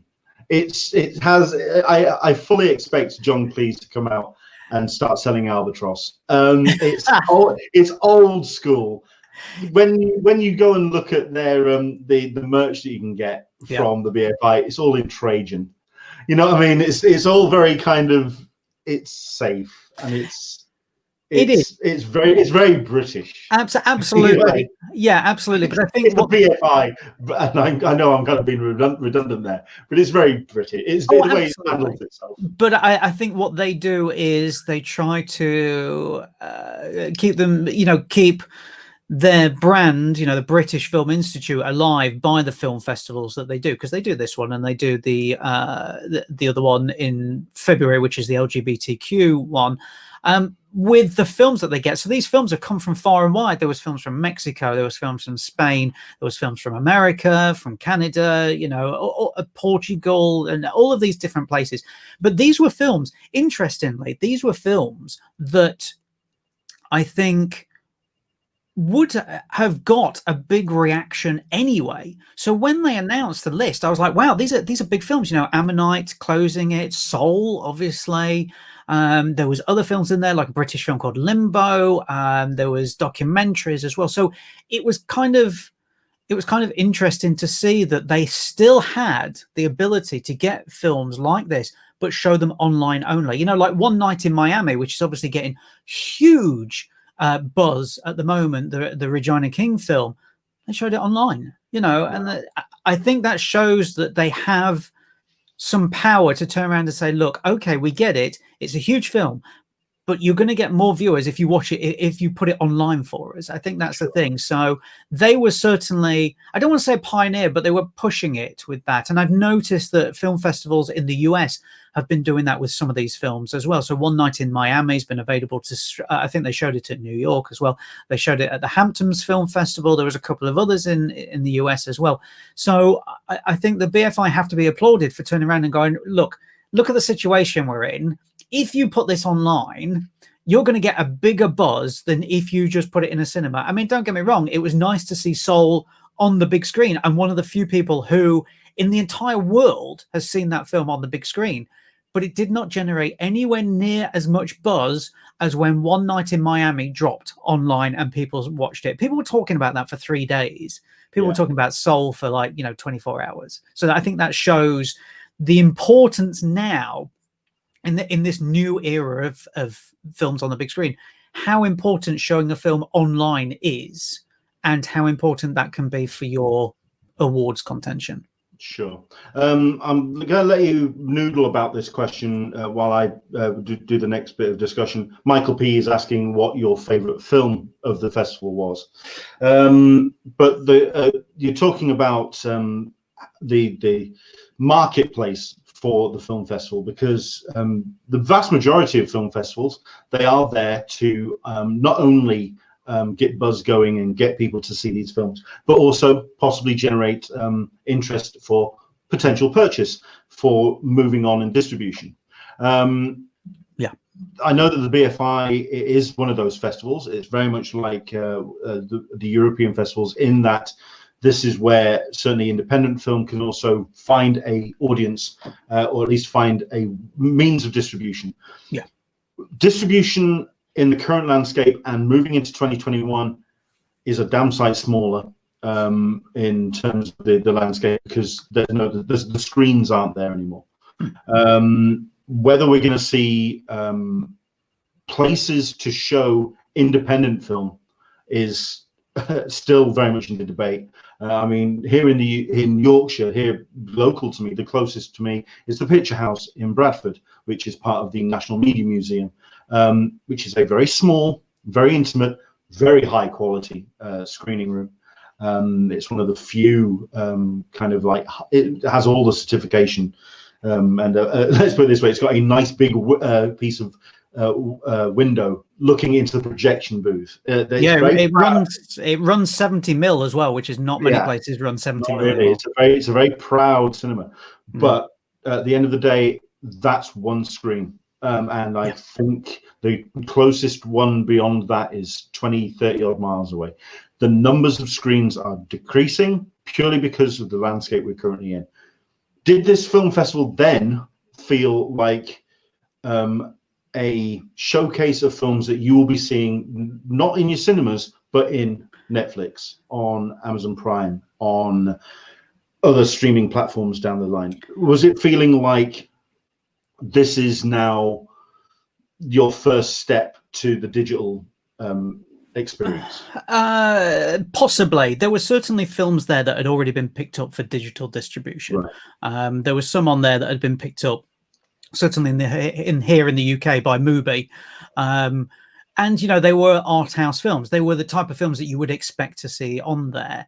But it's no bad thing for some of these films to go straight to streaming, because let's face it, you put it in cinema, they're probably making a loss on it. Let's face it. Sure. They do the DCPs for it, they send it out, all of a sudden they're down a couple of £1,000, and they probably make a couple of £100, something like that, the US equivalent. So putting it on there gives anybody the ability to watch it. Anybody who goes, oh, I vaguely heard that was good at London Film Festival. Well, I'm paying whatever it is, $9.99, $14.99 a month. I might as well give it a shot, because what have I got to lose? And if I don't like it, I just switch it off, which is good. And I think it opens up the landscape for us to see more foreign language films, which is definitely what we need, because, foreign language films, obviously, we get some great stuff from it. So I think I'll be interested to see what they do in the future. I think what would be a really good idea for them next year is to go back to the old model, because you can't beat being in the cinema. We all know this, and you can't beat being in the cinema, seeing a film at a film festival for the first time, and you have that sense of awe about it. But also then you have these smaller tiered films where they could turn around and go, we're going to show this online, and you can pay whatever it is to see it. That's the thing. What they can do as well, and this is what a lot of online film festivals have been doing this year, is geo-blocking it as well. So you have to have an IP address. Here in the UK, the Hamptons, I know that you have to have an IP address that was in New York somewhere and somewhere else, basically. So, they are able to geo-block it. That's the interesting thing. It's difficult to know if we're seeing it shift in terms of the type of art house films or not. I'm not sure. That's a good question. But going back to something that you were talking about earlier, actually, was the fact that it is a film festival that is there for a lot of films to be sold, for films to move on and actually get a full theatrical distribution. Well, I mean, interesting. It's kind of, it markets itself. When I've looked at the website for the festival, This is the BFI festival. It marks itself very much like a Cannes, like yes, the Miami Film Festival as well. It's yes. somewhere you take stuff to get sold. Yeah, I mean, they've always got the big films. That's the thing. They're always going to do that because that pulls the people in. But they want them to come and see the big films. But at the same time, oh, you've got 4 hours free before you go and walk the red carpet to see whatever it is. Go and see this. Interestingly, what was it, 3 years ago when Moonlight came out? 4 years ago, whatever it was. Moonlight played at the BFI Film Festival and had no UK distribution when that was played. That was in October. And then somebody saw it at the BFI Film Festival and went, we need this film. This film is absolutely brilliant, and signed it on the back of that. And then obviously it went on to win, you know, Oscars and whatever else. But that's how important a film festival like this can be. I will give you an example, actually, and this sort of goes back to the question that Michael P asked, actually. One of the best films I saw at the London Film Festival was a documentary about Delia Derbyshire. Now, people are going to say, who is this woman? Who's Delia Derbyshire? The link for this, yeah. Yeah, exactly. I sent it to you because I think you'll be fascinated by it. So Delia Derbyshire worked for the BBC in the 60s, in the 70s, and in the 80s.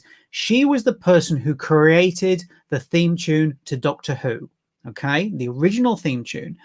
But what the documentary showed was her life. It was recreated with actors, but it was all done from tapes that she had recorded of herself talking. But also it showed you how she got the job working in the BBC and everything else like that. But she was a pioneer in electronic music. I had no idea about this woman at all, but it just, on the thing, it just said pioneer of electronic music, where people like the Chemical Brothers and an Aphex Twin have referenced her and used her music. I'm like, wow, who is this woman? The documentary was fascinating, absolutely fascinating. For Doctor Who fans, you'll love it because it shows you the slow build-up of how they got the gig and what they needed to do and all of the in-jokes and everything else like that. For anybody who doesn't watch Doctor Who, I don't watch it, I have to say, I still found it utterly fascinating because this was a woman who was working in a male-dominated industry, in a male-dominated company, you know, the BBC at the time, and basically pushed forward with all of these different ideas on how to make, you know, these electronic bleeps and swirls and different things like that. Was it more about Derbyshire, or did it also cover the history of the BBC Radiophonic Workshop? Which is it was all about Delia Derbyshire, which was great because, you know, it was, as I said, it had real tapes of her talking and describing her life and whatever else. And she was very droll, very, you know, wry with stuff. And like people were like, because she died many, many years ago. So she recorded herself and these interviews were replayed. And I just found it utterly fascinating. But those are the types of films that film festivals like this really do well, because they go, well, we're not too sure how it's going to go. And then the way that they word it in their little descriptions, you go, that's interesting. That sounds really fascinating. I don't know who this is, but I'm going to watch it. And, you know, with something like that, it would play perfectly on the BBC. I mean, okay, it does dig at the BBC quite a bit, but it feels like, you know, that's the type of film that you should be seeing at some of these film festivals, and it would work perfectly online as well, I think. So going back to Michael P's question, certainly the Delia Derbyshire documentary, I thoroughly enjoyed. There was a British film called Limbo, which was like a dry comedy. So if you're a fan of Napoleon Dynamite, it was very similar to that. It was all about immigrants coming in. Has that been sold? Because apparently Sky Cinema was expressing an interest. If they get it, fantastic, because it was all about immigrants who would come to the UK and were put on a remote Scottish island while they waited for their visas. And they were just, you know, these people had come from like Syria and places like that. And all of a sudden they're in Scotland freezing. I mean, it was incredibly funny, and it's meant to be funny. However, I think the best film I saw at the London Film Festival was One Night in Miami. There was no getting away from the fact of the importance of it, but also the brilliance of the acting, because it was a stage play. That's the thing. It was a stage play, and then Regina King took it on and adapted it for the screen, but it still feels like a stage play because it all takes place in one hotel room where 4 iconic African-American people had one night where they discussed everything, basically, and it is brilliant. It's absolutely fantastic. I can't recommend it highly enough. And I mean, it's my understanding is It's on Amazon. It's going to be on Amazon Prime in January, but I think it's getting a small theatrical release on Boxing Day, so the day after Christmas Day, around the world. I could be wrong, but that was the word on it. But I just thought it was absolutely brilliant, and it just kept me I was completely gone with it. I was smitten with it. But you know, that's the beauty of the film festival, is that you see films where you go, okay, I've heard it's good, and then it blows you away. Even watching it at home, you're like, I understand the scale of it. Oh, and that reminds me, Wolf Walkers. I mean, that's the best animated film of the year. If you haven't seen any Cartoon Saloon films, you should do. Secret of Kells is brilliant. Song of the Sea is incredible. Wolf Walkers is absolutely stunning. That's going to be on Apple TV at the end of November as well. So no one's going to see that. Yeah, see, this is the problem. This is the problem. You know, I'm a huge fan of Cartoon Saloon and Tom Moore's work. It's absolutely stunning. Nobody does artwork like him anymore, unfortunately. But putting it on Apple TV, nobody's seeing it. Yeah, that's tough. Yeah, but going back to it originally, I think certainly this hybrid version that they created here in London, where you could go to the cinema, you could see certain films, you know, the films that they wanted you to see on the big screen, I think worked very well. I have to say that all of the measures that they put in place to go were very good. It was one way in, it was one way out. You never crossed paths with anybody. They took seats out, so you were never sat next to anybody either. It was all very nicely put together. I have to say, actually, every time I've been to the cinema here in the UK, I felt incredibly safe. I mean, the first time I went, I was genuinely worried. I was thinking, I'm not sure about this. And even on the train, I was thinking, yeah, I might go back home, actually. I'm not sure about this. But, you know, hey, look, it's Christopher Nolan. I'll make the sacrifice. And I have to say, since then, I'm like, great. I'm more than happy to go many times. It's not a problem. But it is if you feel safe. That's the thing. But that's a whole other discussion. If you feel safe, we've kind of touched on this with our own conversation about this. If you feel safe. I currently don't. But I think that's just because I see just generally people. I mean, I think it's more a case of if organizations take things seriously and implement things well, that's great. And it's a case of how an organization conducts itself. I have been to a Cineworld where my mum was nearly poisoned by somebody who didn't cook her chicken dippers enough, and it's this plonker behind a counter that is a popcorn monkey.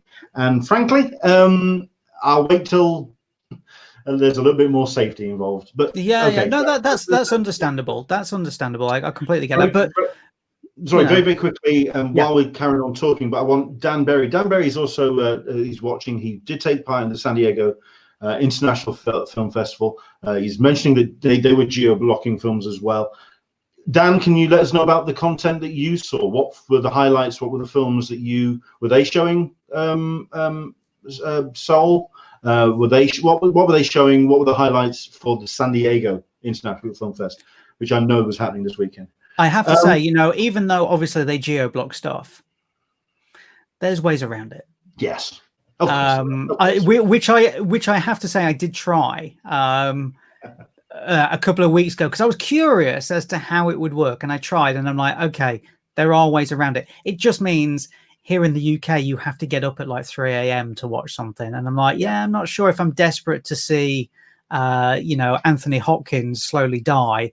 I know it's meant to be an incredible film, but yeah, I'll probably wait. You know, my personal favorite was when they did the press. Dan will tell you about this. And do you know what? I don't know if this will burn any bridges, but I don't care. We're past the sequence at that point. They did the press for Bill and Ted Face the Music.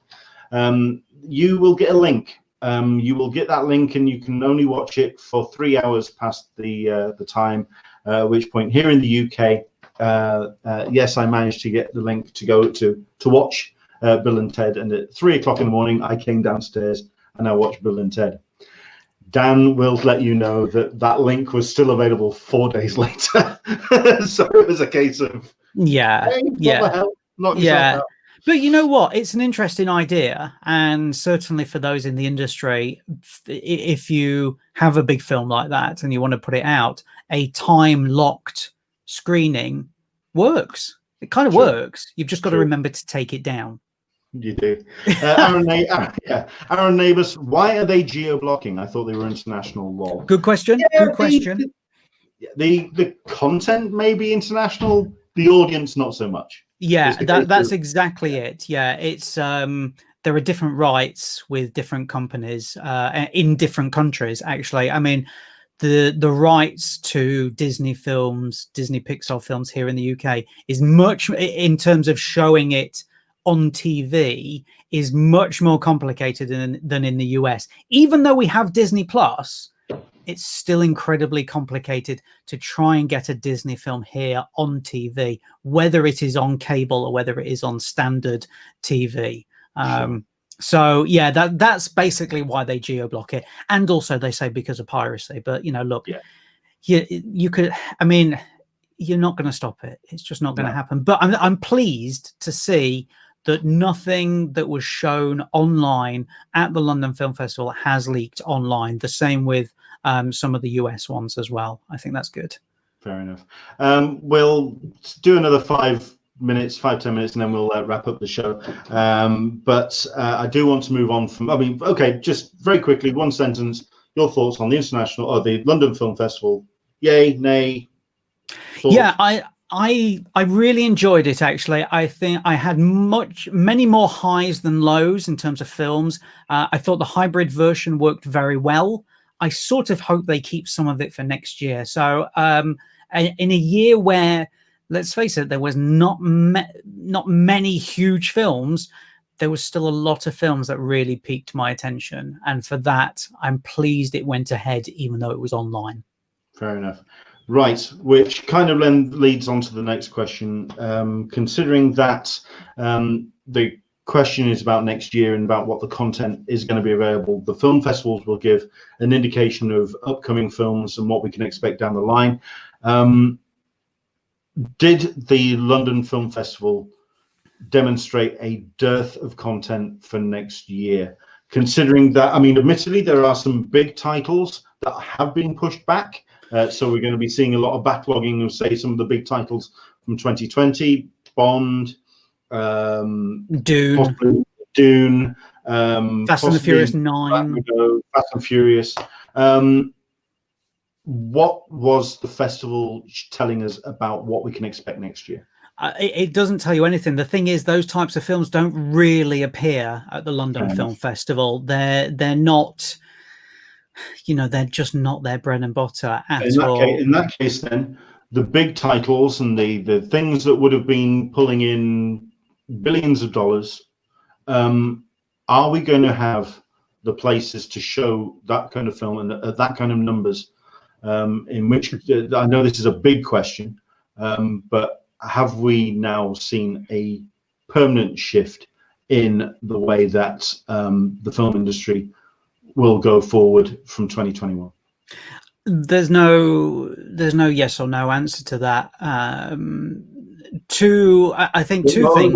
What's your gut feeling? It's difficult to know. There's two things actually to answer that. One, next year, a lot of those films are going to come out. 99% of those films are going to come out, regardless of whether your local theatre or cinema is open or not. The problem you're going to have is there's going to be too many films. So there's going to be films out there, big films, that are going to make very minimal money because next week is an even bigger film that I've been waiting weeks and months and years to come out. So there's going to be films that crash and burn next year, and you're like, wow, how did that happen? Because the calendar is so full.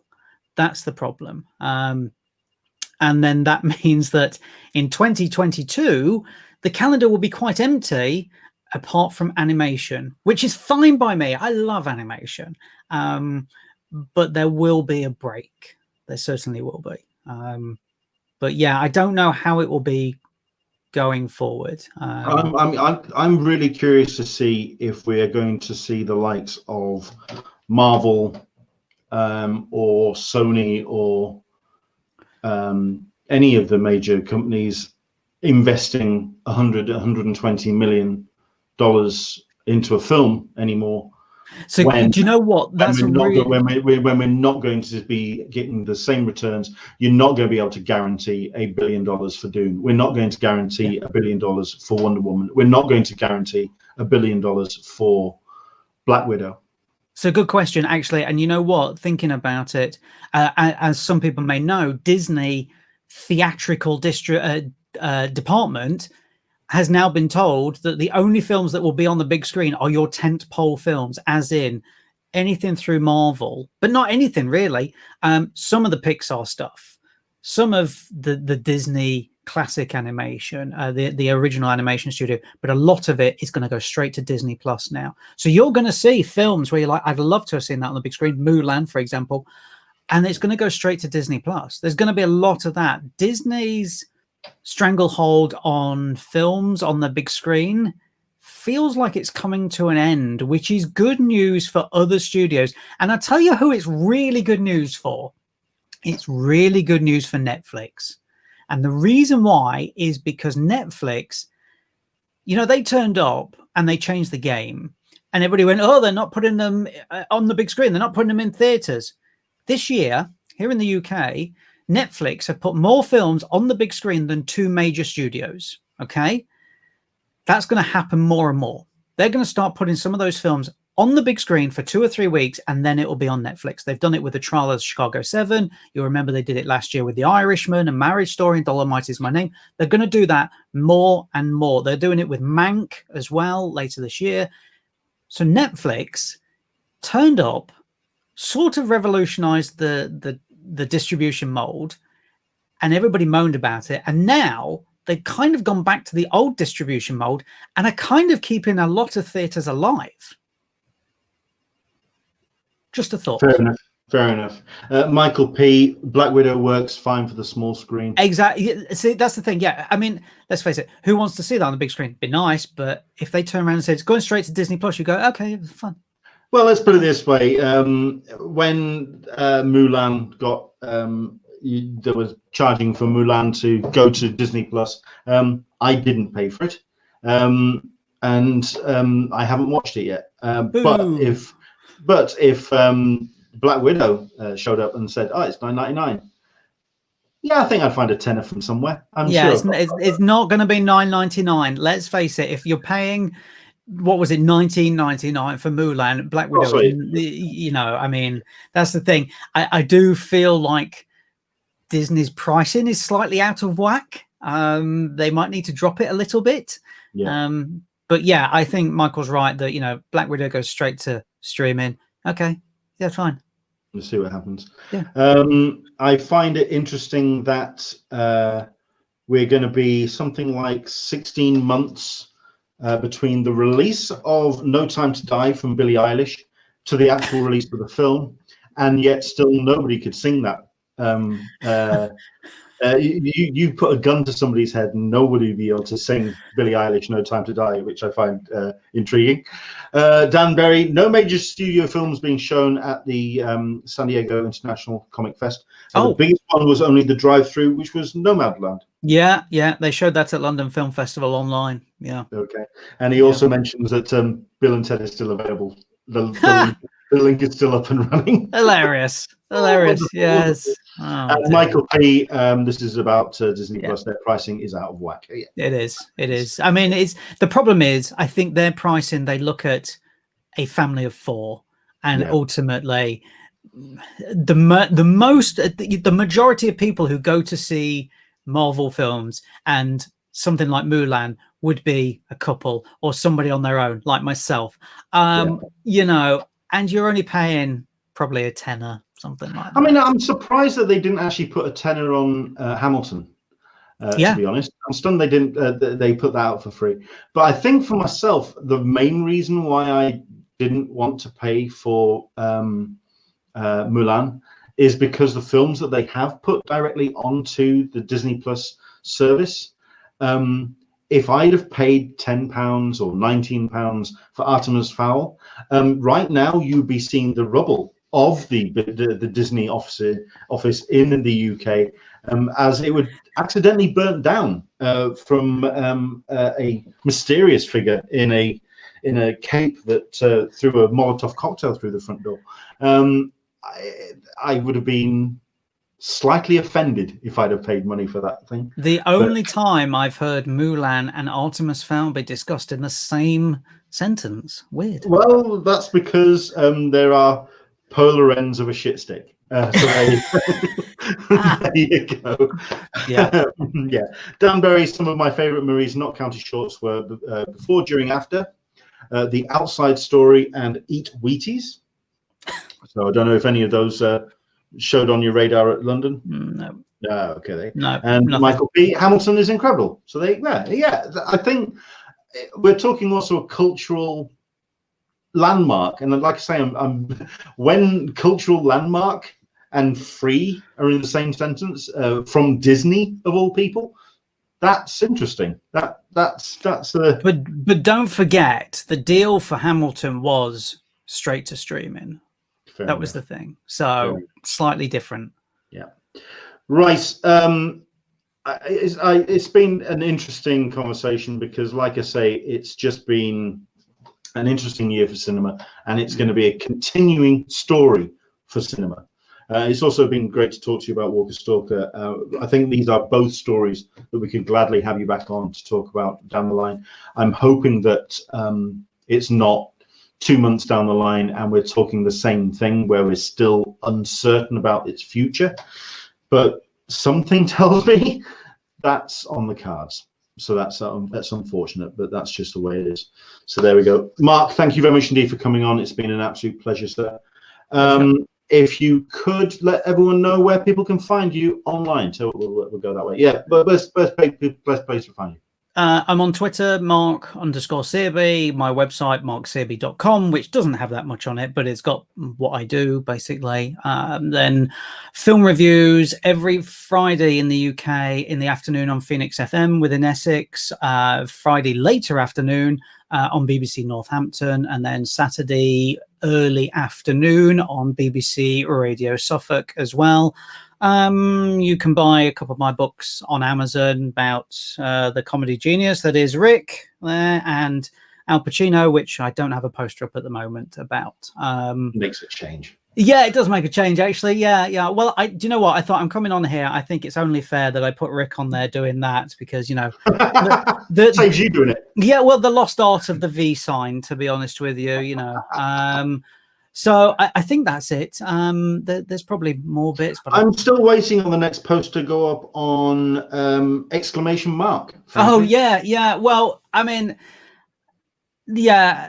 I mean, speechless. Who you interview? The problem is, I'm kind of like, yeah, I'll interview somebody, but you know, nobody's doing that much, I guess, at the moment in terms of bigger things. But also, I have been working on some behind-the-scenes stuff that's sort of taken my time, which hopefully I can announce at some point. So I've sort of been working on other bits during all of this, basically. Fair enough.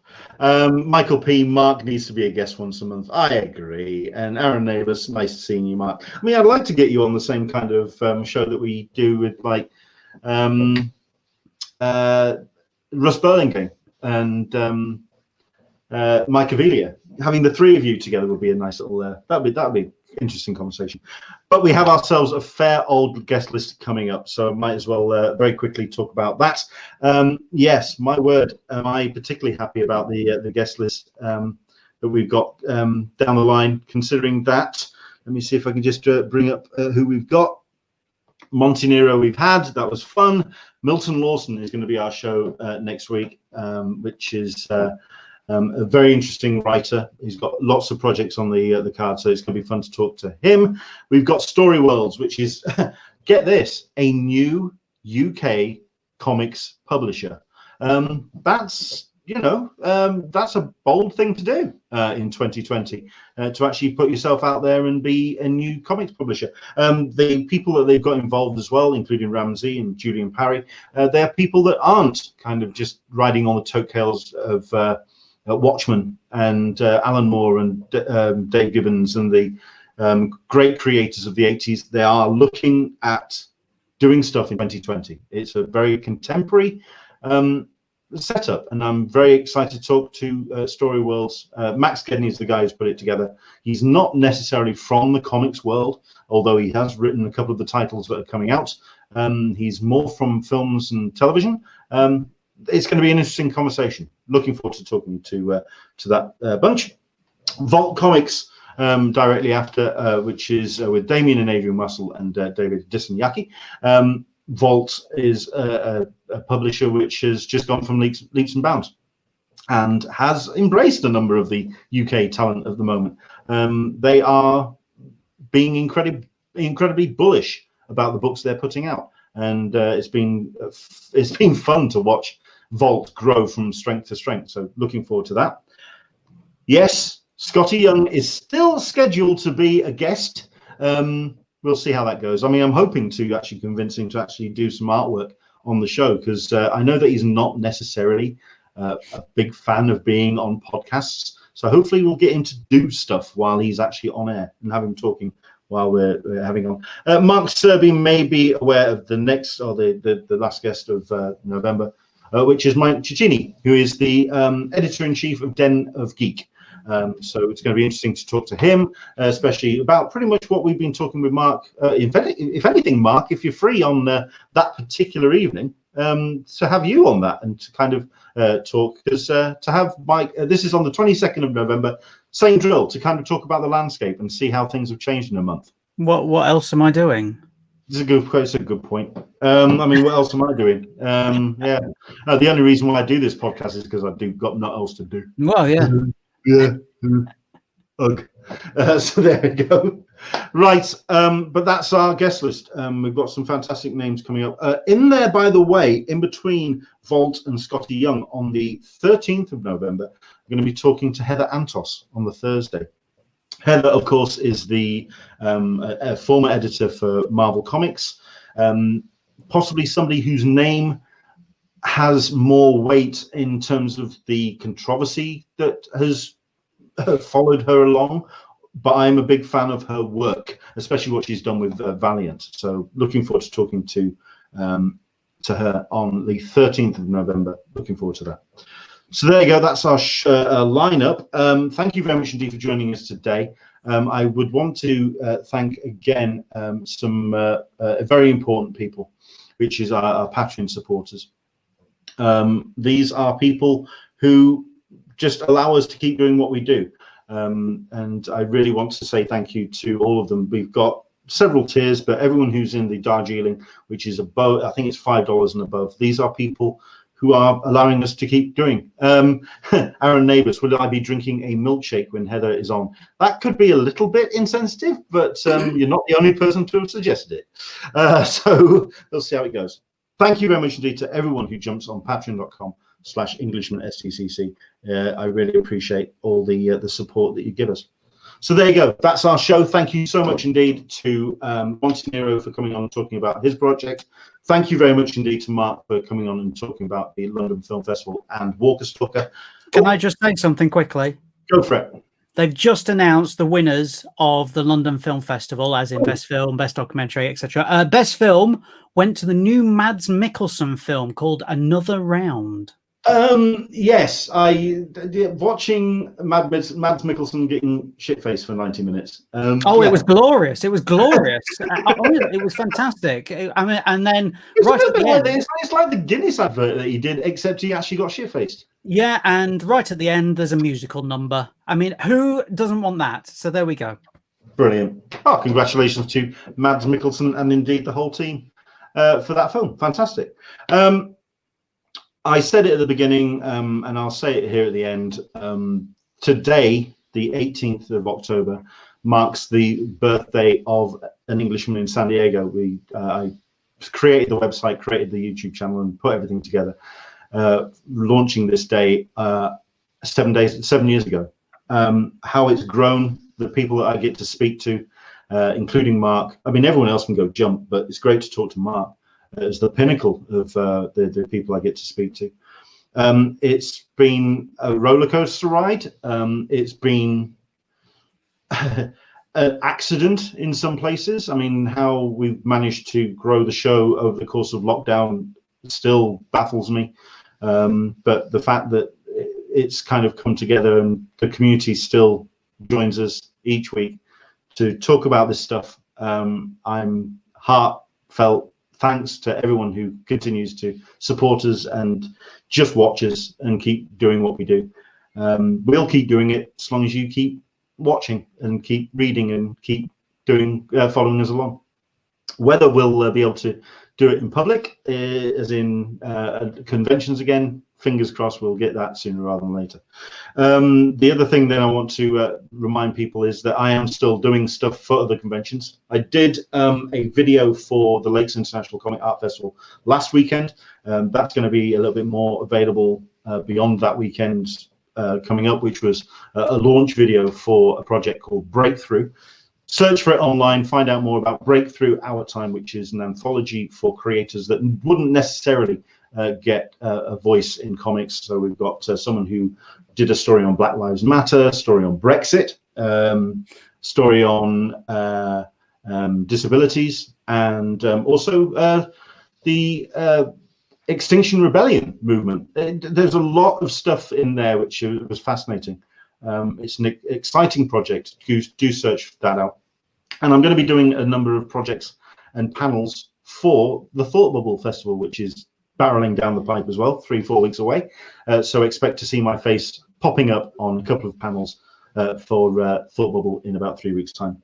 And I may be contributing as well to Mainframe, but we'll see how that goes. I'll keep doing what I do as long as you keep watching. And I'd like to thank everyone for your support. Take care. Enjoy the rest of your weekend. Once again, this will be going up on our audio podcast tomorrow, and then the full episode will be uploaded on YouTube as of Wednesday. And we'll be back again next Sunday, 10 a.m. Pacific, 1 p.m. Eastern, 6 p.m. GMT, for another Talkin Con, a cup of tea with an Englishman in San Diego. From myself and from Mark, take care. See you later, and we'll see you soon. Bye-bye.